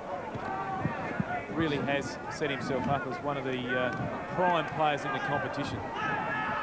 Well, this is one the Eagles needs left post. Look at that breeze. We thought about the breeze dropping, but I think clearly it's as strong as it was. And that one's gone out of bounds on the full, if you don't mind. Eagles will be looking for a goal. Haven't scored one this quarter, and Glenelg just seem to be handling the conditions a little bit better. Getting on top of the midfield with Richard Kelly. 6 kicks this quarter already. So have a look at updates from other grounds. Port Adelaide well and truly on top of South Adelaide down there at Albertson Oval. Nord on top of West Adelaide as well at Richmond. They've obviously gained some control. And in the other game, very, very close one. Surprisingly, perhaps. North 54, Sturt 63. So an interesting result there. Back here at Woodville Oval, we see the Eagles 48. They still trail the Tigers on 56. So a couple of goals margin. We see coach Mark Micken just looking for something. What can he do to get his Chargers firing again? As we heard, they yet to kick a goal in this third quarter. The Tigers have 2. One through Chad Corns, the other through Joshua Carr. But Biglands has been moved back in the ruck. He's up against Fogden there. Gets pushed outside by Fogden. Coming out hard again is Kelly. He just tucks the ball under the arm, tries to get to his feet and takes off. Bashes and crashes, breaks packs. He does it well. Bit of an old-fashioned footballer. Nearly 16-minute mark.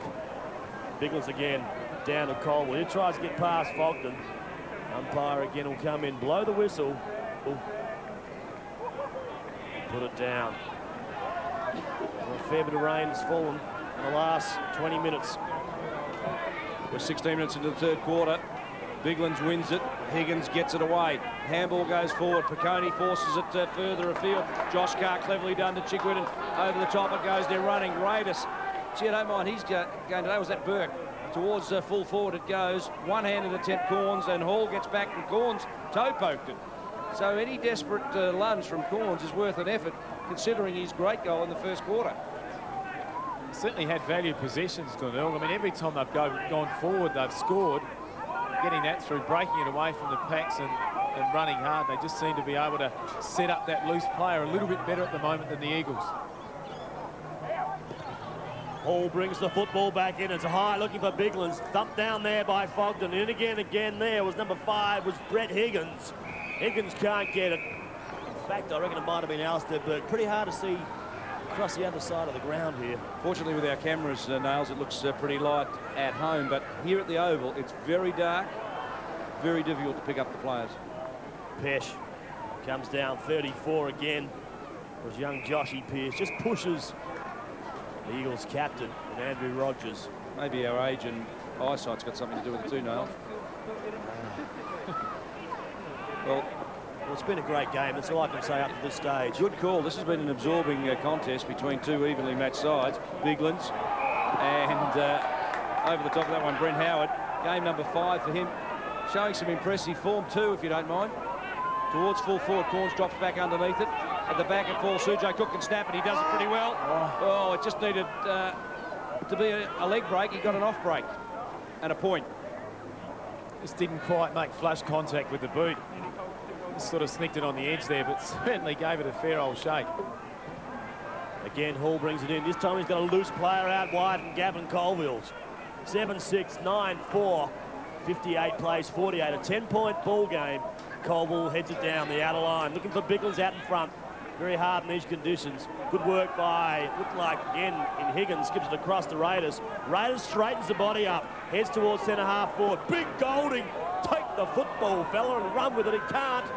These conditions don't suit him. Oh, here we come through, the captain and Jiggy. Over the top, coming through hard with Shirley, takes it cleanly. The skill level's starting to deteriorate, and he's in this weather. It's picked up again by Raiders, looking out wide for Josh Carr. Couldn't find him. Hazy, I reckon this is Raiders' most influential game. He's been used at both ends of the grounds as well. We saw him go into Robbie Pyman temporarily. Hasn't needed to fulfil that role this quarter. The ball hasn't been down there, but his work and his effort through the midfield has been excellent all day. Biglan's and Wiggins about to change. So the ruckman changing off the bench for the Eagles today. What a luxury that is. Inside 50, 35 apiece to both sides.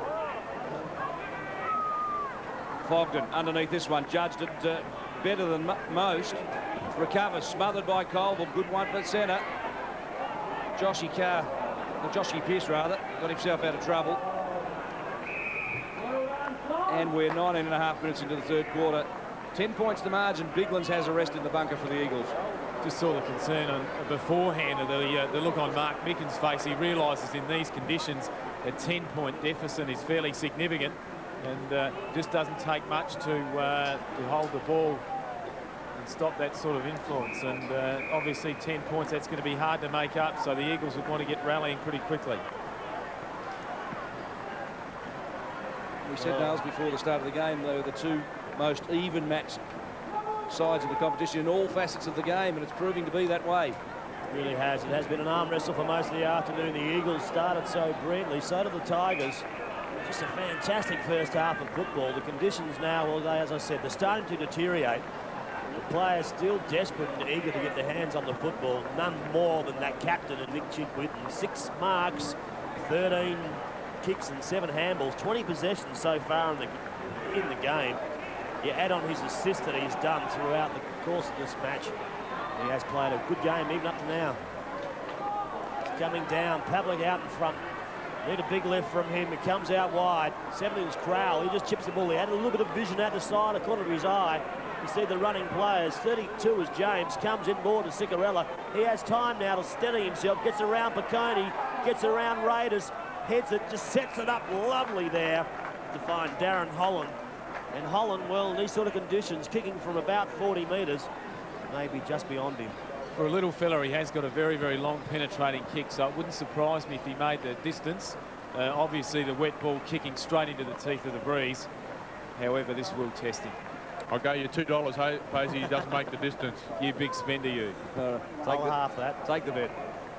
25, Holland puts it up. It's a high ball. Well, Michael Parsons start rattling the chains in that pocket. He's made the distance, but not the accuracy. Another behind. I'm going to have to go to the bank. Well done, Michael. I'll take a bet with you anytime, mate. That was great. Rubenik, well, he's been solid today. Burke, who's always tough and hard at it. He's like a dog with a bone. Chigwidden leading from the front, the skipper today. Around the corner goes the kick. It falls to the back. Golding. The ball spills. Pressure comes from Fruin. You think about the players that Glenelg have got out, Paisley. Simon Hill sitting in the grandstand with a shoulder injury. Martin Melody out with a hamstring injury. David Grenvold out with a hamstring injury. James Byrne with a broken arm. And Mark Visca with a knee or a thigh strain. So they've got some quality players. No doubt about that. Add that Paul Rouvray on the bench at the moment, along with Justin Scripps, and their top 20 best players certainly aren't out there at the moment. Oh, it's bucketing down here at Woodville Oval, but you just saw Lance Piccone pick it up like dry weather football, lace it out there for Carr. Carr now heads home. It's actually, in fact, there's Pearce. Lace it out for Corns. Corns takes a fantastic grab in these conditions. He won't see any better than mark than that, especially today. And even in dry conditions, that was a fantastic mark. Under enormous pressure from Stephen Hall. Hawley can't believe it. He's marked it. And that's a great mark right out in front of his eyes to Chad Corns. He's lining up for his third goal. So son of the Glenelg champion and Graham. He's made up his third. It is young Chad, the Port Power recruit. Kicks it through. He's happy with that result. The Tigers go further in front. Well, he certainly was pretty happy with it. I mean, not only did he add to his own tally, but I just think he realises the importance of goals in these conditions. You know, they'll go into three-quarter time 2 or 3 goals ahead here, which is an enormous advantage in these conditions. It's absolutely bucketing down. 3 goals, 1 behind for Chad Corns. Great also to see his brother and Kane also play a bit of under-16 football over the last month. Great family tradition continues. Over the top by Kelly. Comes out to Alistair Burke. Cole will be hard-pressed to get hold of him. Suckles the ball further afield. Just gains around about 20 metres. And Mark, just down here on the boundary line, Adam Grinick has come off just to change his boots. I think the wet weather's got for the speedster, putting the long sprigs on. Golding tries to find front position. Down the bottom of the pack there is Cook. Comes up with it, gets to his feet, just can't break the tackle. Again, we'll see the man in white take control. Oh, you've got to be a keen follower to be sitting out there under a umbrella this afternoon. Really is getting quite heavy. Burke again just touches it, pushed over there by Colville. Look up there. People rugged up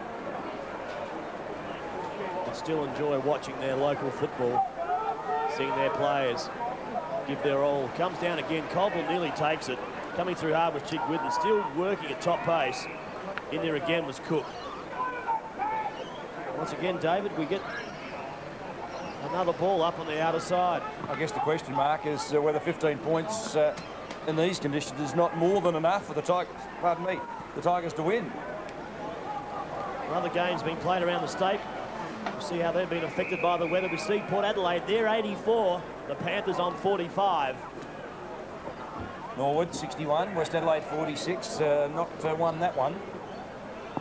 And Sturt and North battle it out in a 4-point ball game. That's a tight one. Fruin, Rogers in the double play. Works pretty well, the skipper, out of defence, hardly makes a mistake, uses the ball intelligently, right into the run of Holland, who used his pace beautifully and his courage to great effect. But under pressure, it was Piccone who forced the turnover. Josh Carr out the back door to Brent Howard. Wider still, grandstand side, Fogden. Urged on by Tiger fans. There's plenty of them at Woodville Oval this afternoon, and they're getting their money's worth. At the back, it's Wiggins, two-hander, and he juggles it.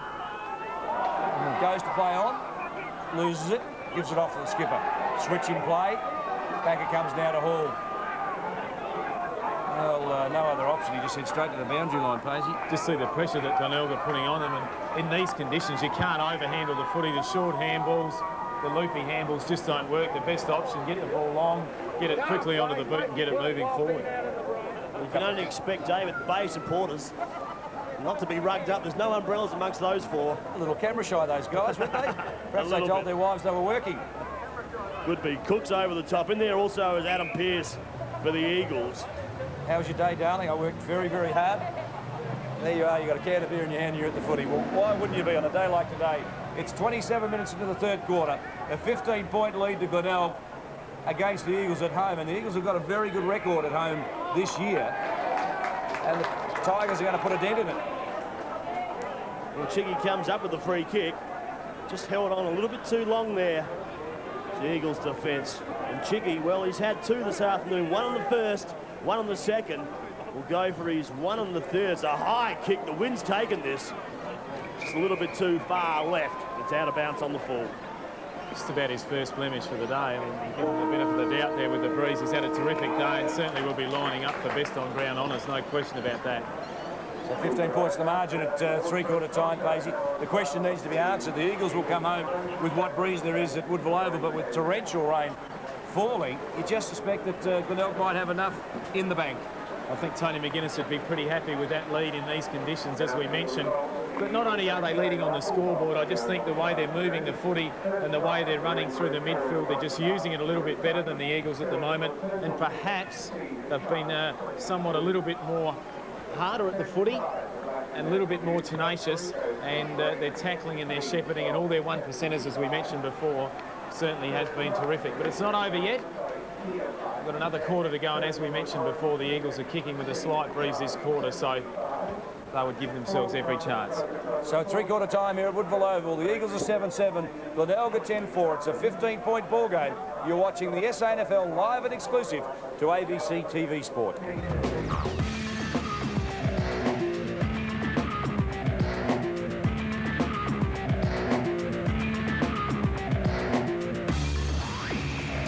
Hope you're enjoying this one. 15 points is a fair bit on these sorts of conditions, but if any side can pick it up, the Eagles certainly have the ability to do that in the final quarter. Stay with us. We are live until 5. Well, our Glenelg profile this afternoon is a young fellow called Simon Nicholas, a 23-year-old who's starting to earn his place in the Glenelg lineup. I found Tony to be a pretty good coach.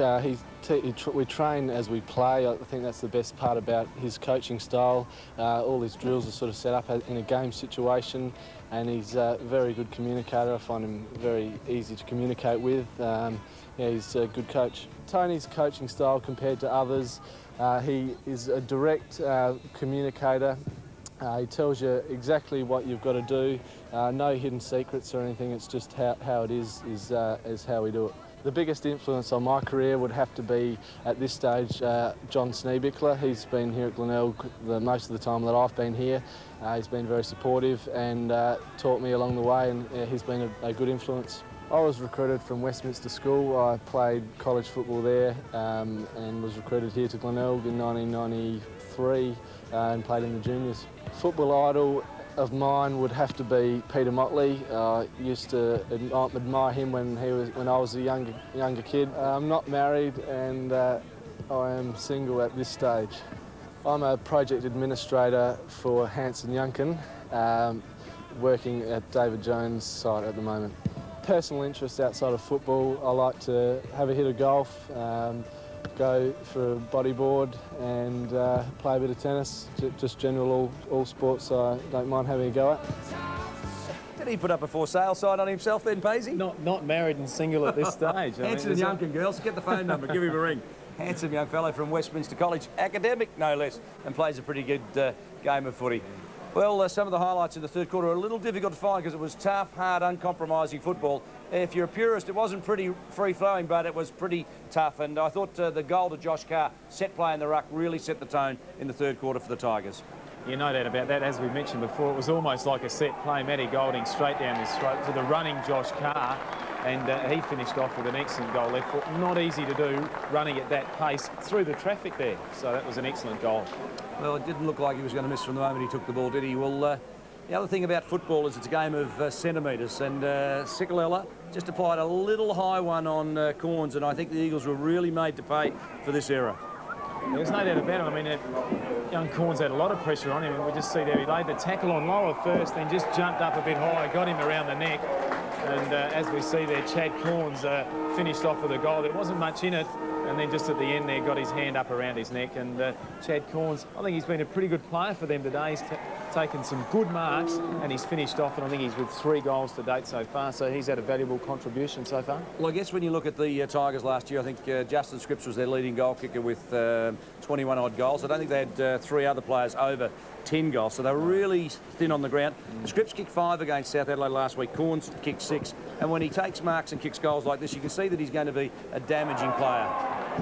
Certainly is. I mean, at this stage of the game, it was absolutely bucketing down. And just see that he came inside here, popped it up out in front of him, and he just took a classic full forward mark, a la Jason Dunstall, running flat out under enormous pressure from Stephen Holt, took it in front of his eyes and really, really held on to a great mark. More importantly, went back and slotted it straight through for his third. So his influence is proving to be pretty pivotal to Glenelg at the moment. 2 goals that quarter to give him 3 for the game, young Chad Corns. As we go down to Tony McGuinness, Michael Parsons and the Glenelg huddle.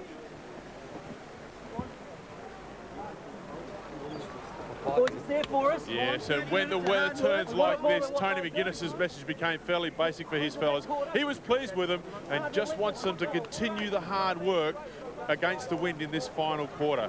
But down here on the boundary line, as Tony pointed out to his players, the weather really has deteriorated and the wind is not really a factor. Mark Micken on the other end, he was very disappointed with his boys, felt that they played around with the ball in the wet weather, just reminded them of those fundamentals. Don't mess around with the little handballs in the back line, just get it on the way, and that's what will get them the win at the end of the game. Thanks, Michael. At three-quarter time, the Eagles are 7-7. They only kicked 2 points that quarter. Glenelg 10-4. They added 3 goals, 3 that term, to enjoy a 15-point three-quarter time lead. As we prepare to start the final term here at Woodville Oval, stay with us. We are live until 5. Your commentator is Mark Daly. Yes, umpire throws the ball up to start this last quarter here at Woodville Oval. Chiggy again. Been at it all afternoon. Pearce is in there as well, trying to belt the ball forward. Comes up with Higgins. Higgins is taken by Pesh. And Higgins unable to clear the tackle. There's rain just continuing to fall here. We see Bigland thumps the ball 35 metres. They need to mount a challenge. It needs to be mounted quickly. Just keep persisting. And it will pay off. Coming out as Pearce. Head down over the top of the football. In there again also is Burke. Could see Higgins. Higgins can see Chickwidden. The ball is slippery. Peshes over the top of the football. In there again is Chicky. Taken high in the tackle. Working in there also is Higgins. He's thrown to the ground. The umpire comes in. Players just moving, mingling together. Just trying to get a touch of the football. The umpire again just comes in, throws it up. Big Matthew Golding up against, looked like Wiggins there at that stage. Cook takes it. Golding's in there as well. Socking it off the ground there was Pesh. The umpire has found a free kick. It'll come back to Kelly. Well, Andrew Kelly's been over the football most of the afternoon. Certainly has. He's coming up for his 21st possession. We said his influence in the midfield has been pivotal and started off this quarter well as well. Down again, comes out the Floriani. Takes on Piccone, looking up. Again is Corns. Chad Corns trying to hang on to the football. Handballs it further afield. Couldn't quite keep it in. And going through Joshy Carr. We might go down to Michael Parsons. I think you have the Eagles bench for us in the last quarter. Yeah, through the driest gentleman in the ground at the moment. Matty Whelan, who won't come back on the ground, has got a cork in the middle of his back. Michael Philippou and Adam Ugrinik, who I thought was one of the better players on the ground, and he may have a slight hamstring. Fair enough, Michael. Mark Daly's got some stats for us. What have you got, Mark? Just inside the 50 there, fellas, in the third quarter. We didn't have time there in that break, but we see Glenelg had it in there 18 times compared to the Eagles 3. Just sheer dominance by the Tigers in that third quarter. Rogers claimed by Josh Pearce. Well, what a great career it's been for Andrew Rogers. Certainly has. He's now in his 15th season of league footy, and I guess the admirable thing about Andrew Rogers is not only is he still playing, but he's still playing very well, and the captain of the side for so long, so well. It certainly has been a tribute to himself, and a fantastic ambassador.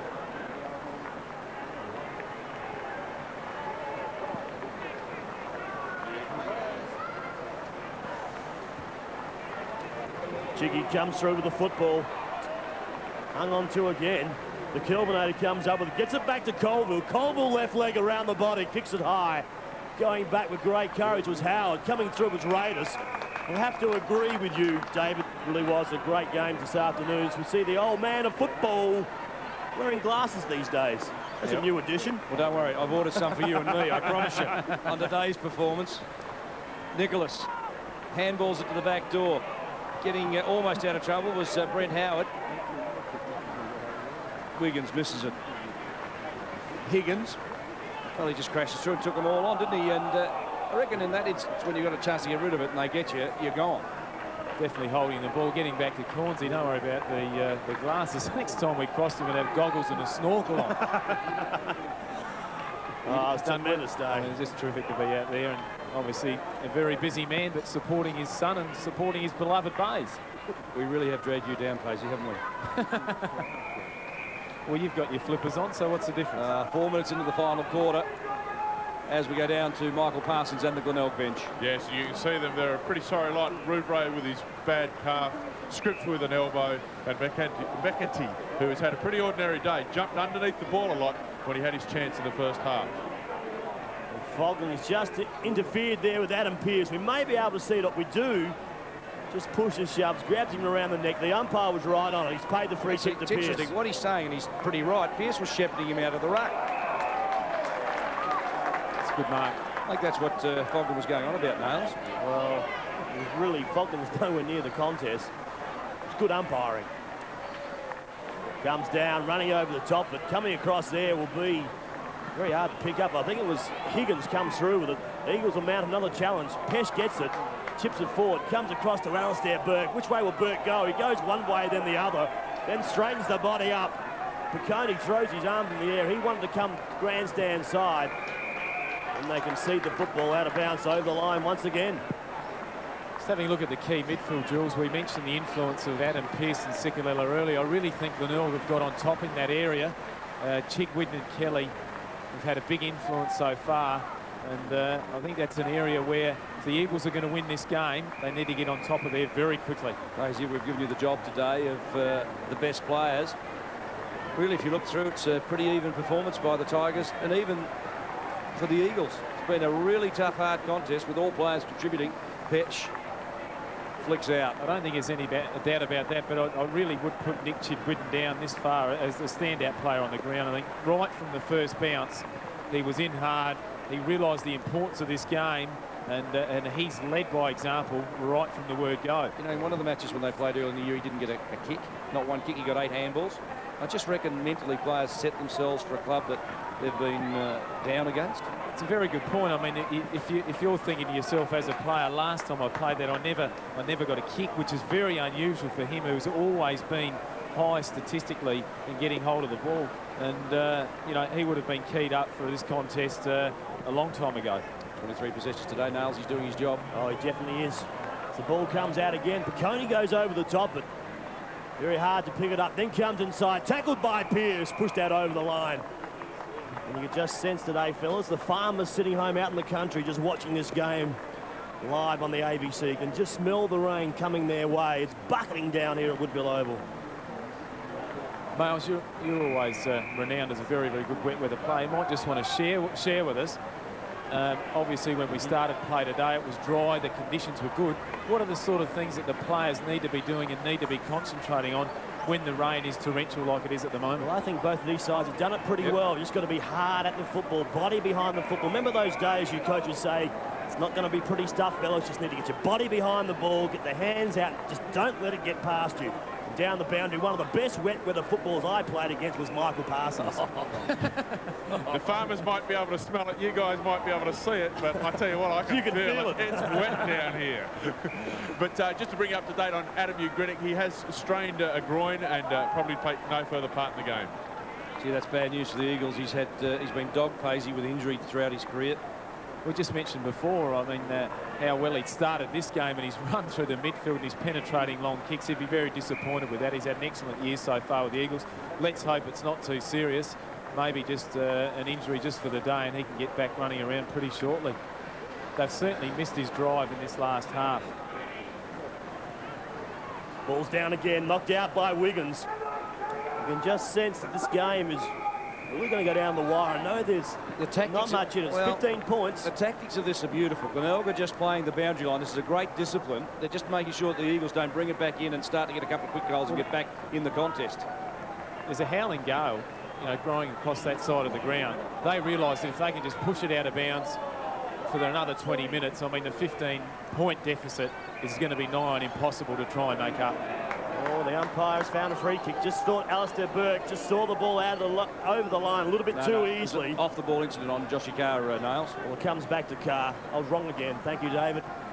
So Carr takes it virtually in the back pocket, the left leg. Now this will be testing times now for the Tigers, whether they can hang on to this lead of 15 points. The Eagles, well, they just need to keep persisting, as I said before.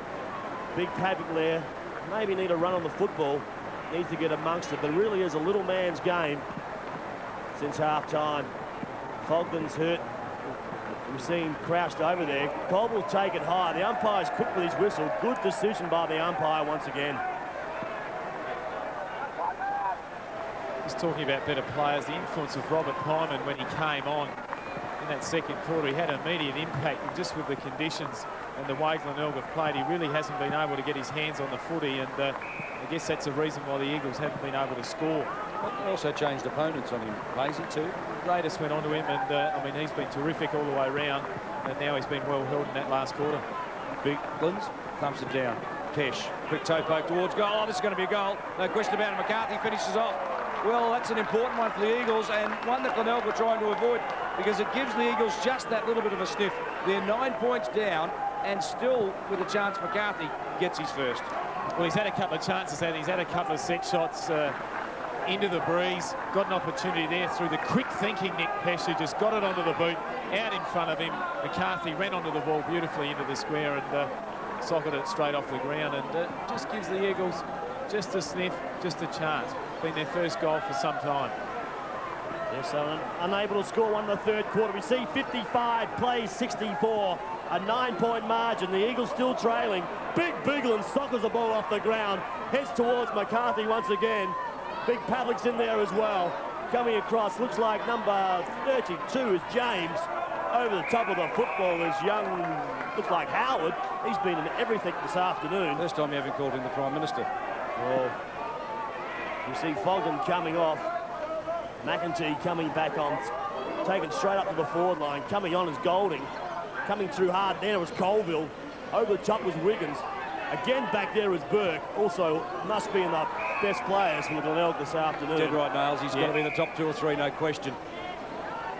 He certainly put him down along with Carr as well. I think he's had a pretty good game so far, number 25 for the base. It's been good.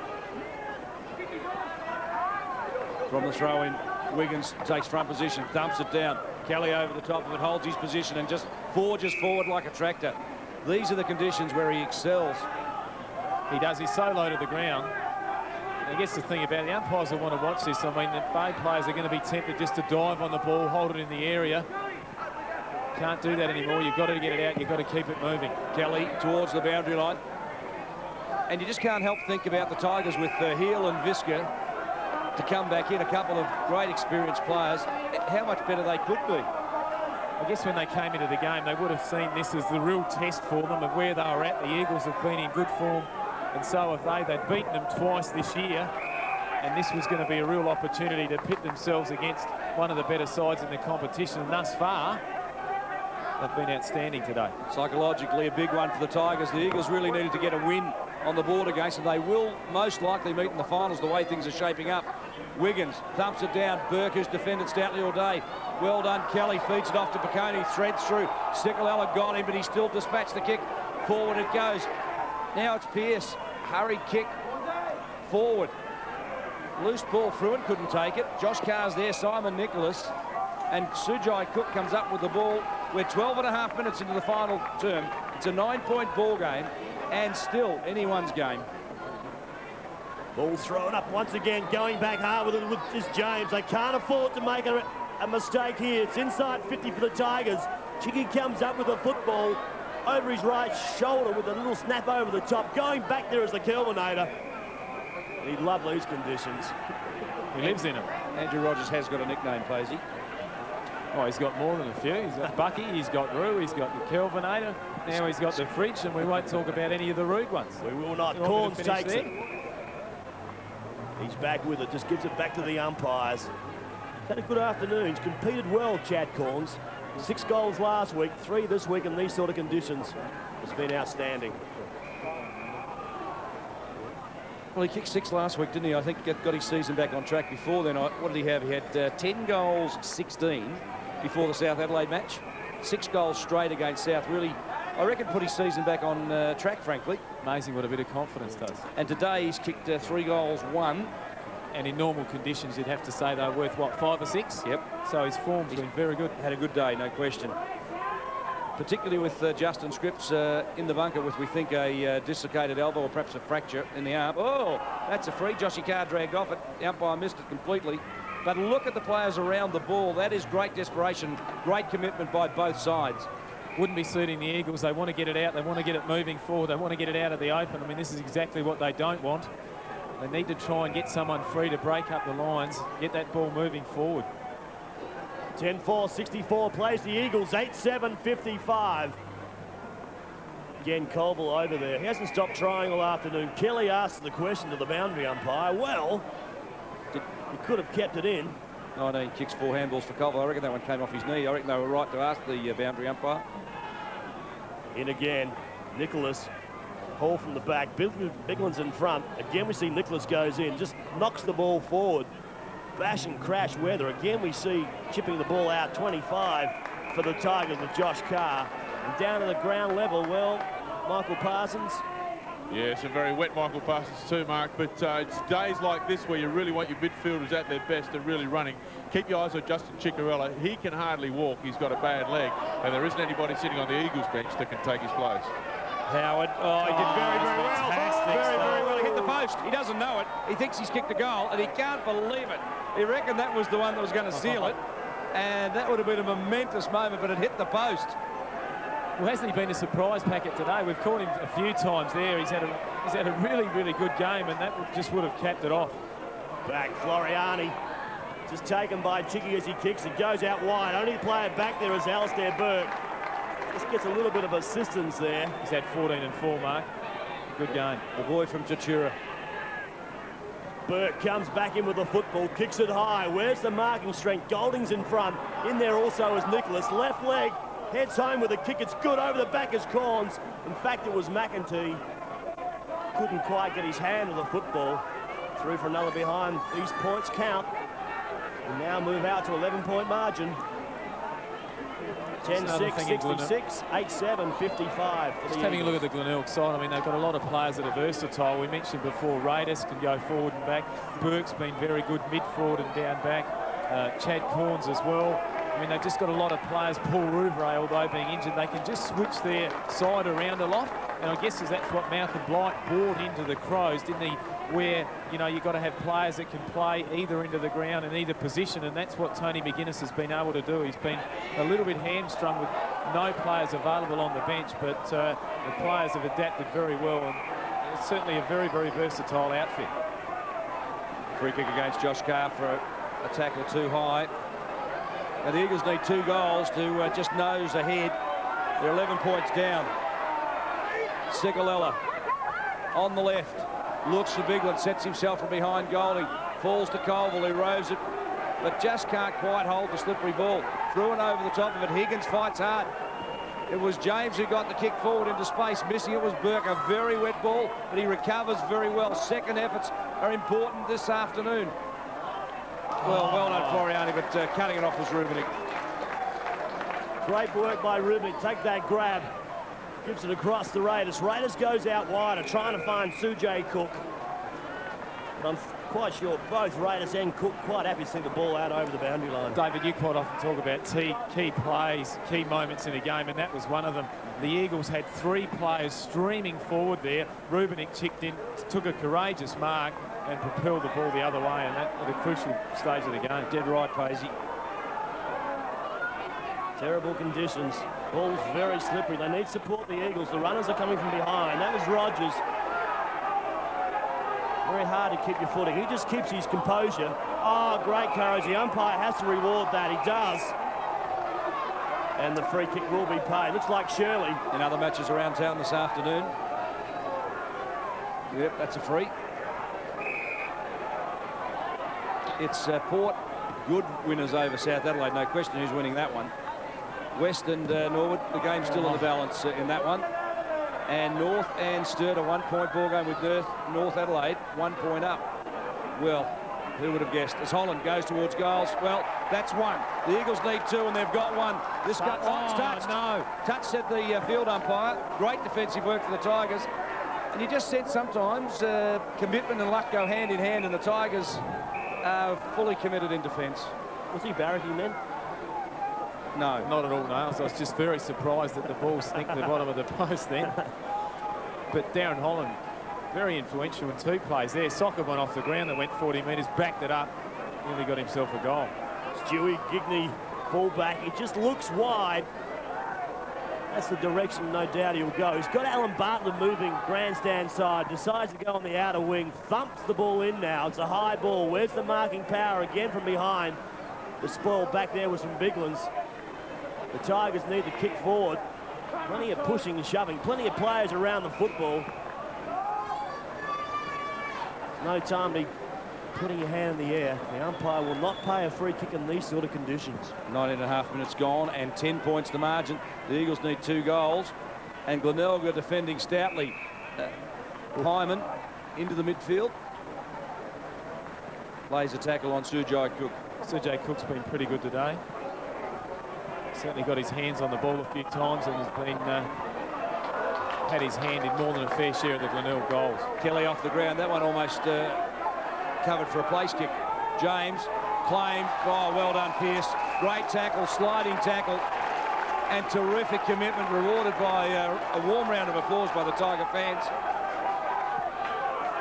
Well, there's some heroics late in a game like this, aren't there? Howard towards the boundary line. Clearly their team disciplines, Paisley, in the final quarter, going towards the boundary line at every opportunity, been very good. Yeah, spot on. Discipline being the operative word. I mean, they've been faultless in that area today, Glenelg. They're tackling, they're chasing. Just their ability to hold the ball in the area has been excellent. Biglands wins it, but Rubenik handballs it away to Kelly. And just another classic example where their forwards have played in front all day. You get the short kicks that just float out. Forwards are in front, they get first opportunity. Free kick. Fruin. Been pretty good at centre-half back for the Eagles this afternoon. Yes, I guess both he and Andrew Rogers have both played very well. Comes down, Kelly again, dives over the top of the football, then tries to get to his feet. The Eagles players pounce upon him. He holds his head. They have just taken one on that clash. I guess Paisley, Kelly's going to feature in the better players as well, given his second half. No question about that. I think he's been pretty good all day. Relish the conditions. Ball again thrown into the air. Coming through hard again is Golding. Golding's over the top of the football. The ruckman come Rover. Hyman just there as well. We'll just wait.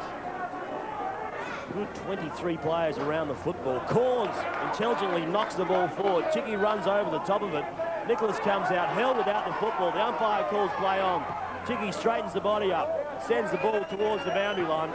Should go out of bounds. It does. So again, the Tigers just buy a little bit of time as the troops head forward inside 50. Well, this really has been a fantastic afternoon of football. We've seen everything. The Tigers this stage just hanging on to that slender lead of 10 points. Comes up again, a chance for the Eagles again. Back there is Burke. In fact, it was Raiders. Gives it to Piccone. Piccone around his body, just out of the corner of his eyes. He saw Carr and finds the Tigers jumper. So Carr just hangs on, goes forward. Well, I think I might buy another 30 seconds, he says. Points towards Golding. No, I won't kick in that direction. I'll just wait. Now he comes in and releases. It's down the line. Corns in front position. The back was Fruin. Coming through hard again was Piccone. Chips the ball out. Now the Kelvinator doesn't see a yard of pace. He's 35 years of age. Taps on Gigney. Gigney just gets there and kicks another goal. The Tigers fans go mad. The players, well, they're just as excited.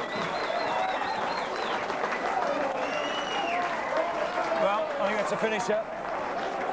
And you just see moments in the game of football where somebody seizes the day and Gigney sees maybe their season. That was a 50-50 ball. Fantastic commitment, just ran straight at it. I knew Andrew Rogers was coming at eyes only for the ball and finished off with a fantastic goal. And that's an excellent piece of courageous footy. There's a free kick going on to the Tigers. Something downfield. So Golding will just slow proceedings down. They're well into the game. They've got this 1-1. And now they're looking for a little bit of percentage because it's so tight between them and the Eagles. Percentage is going to be a factor at the end of the year. Golding forward. Nicholas, who's competed pretty well but has been very well held by Fruin. I guess Fruin's won the points in that contest, but Glenelg will take the game. No about it. When you look at the better players, it's just a little bit easy to find better players for Glenelg at the moment. They've really controlled the midfield, particularly in the second half. Raiders, as we mentioned, Kelly and Chigwidden have been very good. Ball comes up with it, handballs the ball further afield to Shirley. Shirley gets the high ball out. A little nudge there. The umpire's paid the mark he has. Carr takes it, chips it forward. He's got the running Kelly. Cook and Kelly can't sort it out between them. Cook all of a sudden comes up with it, slips over just as he's about to kick it.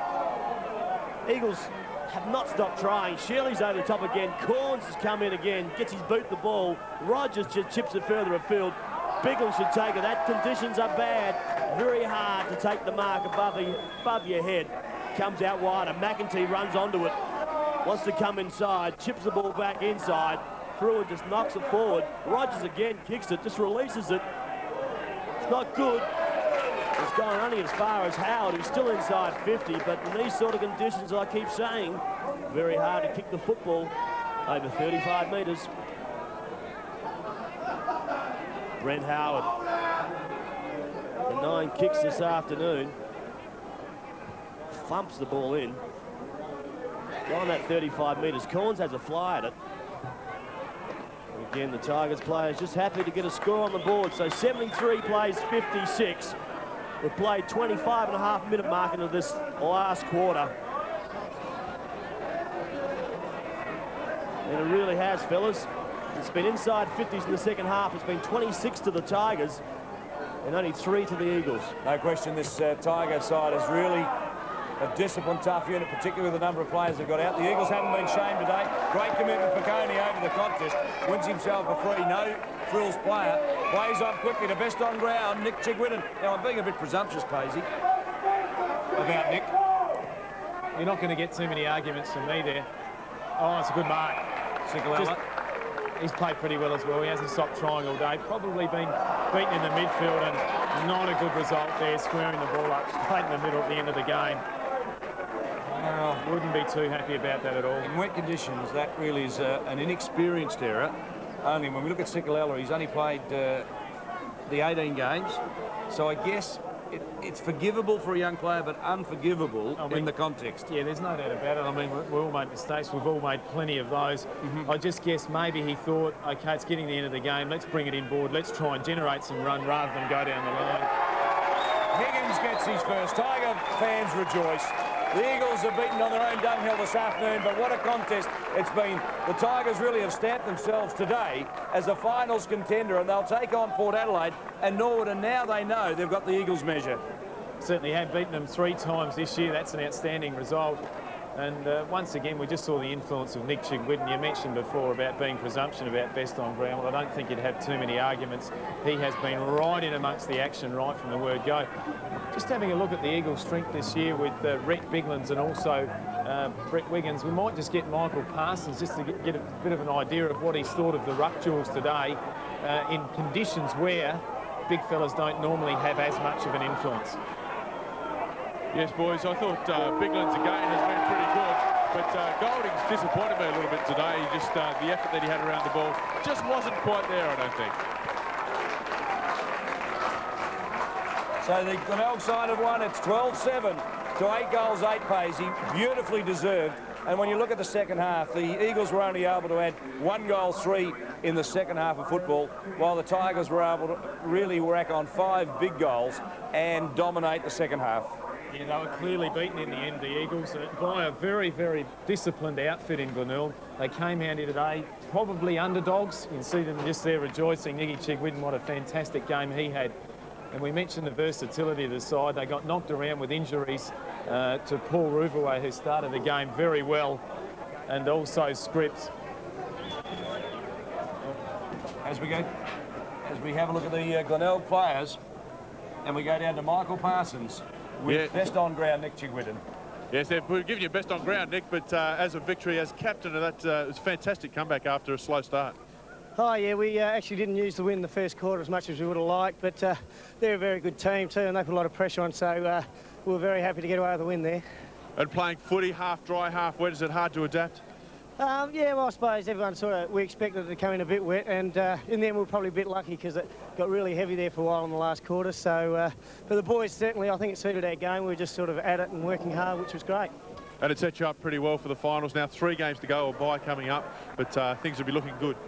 Yeah, well, you know, it'd be great to grab a top 3 spot, but from where we've been in the last few years, it'd be just great to get there, and we've certainly set ourselves goals, and that's where we want to be. And a couple of players to come back, they'll help as well. Yeah, well, it was great today because we had 3 or 4 of our top players out, so it's just a slog, and yeah, coming finals, hopefully we get those blokes back. Fantastic, Chiggy. I think they're waiting for you. Thanks very much.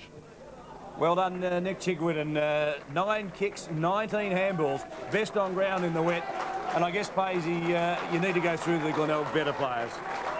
There was certainly, and as we mentioned before, there was plenty of those. One right in the middle of the screen there, Chad Corns. I really just thought he gave them something up forward. As we mentioned before, he kicked 6 goals last week, backed it up with 3 today in these conditions, and he had a great game. Other players that played very well for Glenelg today, I thought Richard Kelly in the middle, his influence, he got well and truly on top of Adam Pearce. As we mentioned, low to the ground, good in close, sets it up well, very well with the handball, and he had a good game. Michael Radis, I thought, was very good. Also showing a bit of versatility, went back, also moved up forward, did a job on Robert Pyman there to a certain extent. And other players that played well, Alistair Burke, very consistent player, really puts in a bad one, and he played a good one again for today. As we go back down to Michael Parsons on the boundary. With me, a pretty unlucky Paul Rouvray. Paul, injury? Knee hasn't pulled up too flash and might have done a calf behind the knee, so we're just waiting to see how it pulls up. And just when we were standing here waiting to have a chat, mate, you've got the shivers going. Pretty cold down here. Yeah, it's getting a bit chilly, mate. Yeah, mate, it is bloody cold. So. But warm the heart to sit there and, in that last half and watch the boys with their desperation at the ball and to come back like they did. That's as good as winners we've had all year. Had a couple of injuries, last week, so our limb was getting pretty thin. Sorry, our list was getting pretty thin, and yeah, that win is critical for us, and yeah, best win we've had this year. So. And Tony McGuinness had a couple of specific game plans before the game as far as running forward out of the back line. You might be able to tell us a bit about that? Maybe I better not, mate. Save that for later on. Save the other teams to work out. Always the diplomat. All right, Paul, thanks very much for taking time to have a chat. Good luck with that injury. Thank you, Paul Rouvray. Michael, you'll never make 60 minutes. The hard questions just evaded then, but certainly great game, Pacey. We enjoyed it. I hope you enjoyed it at home. It was a real beauty, wasn't it? It was indeed. Not giving anything away there, Paul Rouvray, right until the very end. And particularly him as well. He had a great start to the game. He's been dogged by injuries, and you just realise the importance that Glenelg placed upon that game. As good a win as they've had all season, they've had a few rippers already. They realised it was going to be a big one, and it's just a good chance, good time of the year to get some momentum going into the finals. Well, Glenelg have got a few players in the grandstand this afternoon. Visca was out, Simon Hill was out, Grenvold is out, but Rouvray injured today. Looks like he might miss a few weeks, and also Scripsy out with an elbow injury. He might miss 2, 3 or 4. They might be lucky to be back in time for the finals. Well, just the way it's looking at the moment, I mean, it looks like they're probably going to get them all back just as they head into the final. So things are looking good for the Bays at the moment. And we mentioned during the call their versatility of their team. Yep. Just Tony McGuinness had the injuries during the day, but was able to rally his troops, use players in different positions. They adapted very well and put on a really disciplined display today, I thought. Ugritic injured groin for the Eagles, so he might be just back in time for the finals as well. They'll certainly need him as we go to the final scoreboard here from Woodville Oval. It showed the Eagles 8-8, disappointing in the second half, but Glenelg were quite magnificent. 12-7-79, finally winning by 23 points. Yes, only 1 goal, 3 to the Eagles after half-time, and clearly outclassed in the second half, I beg your pardon.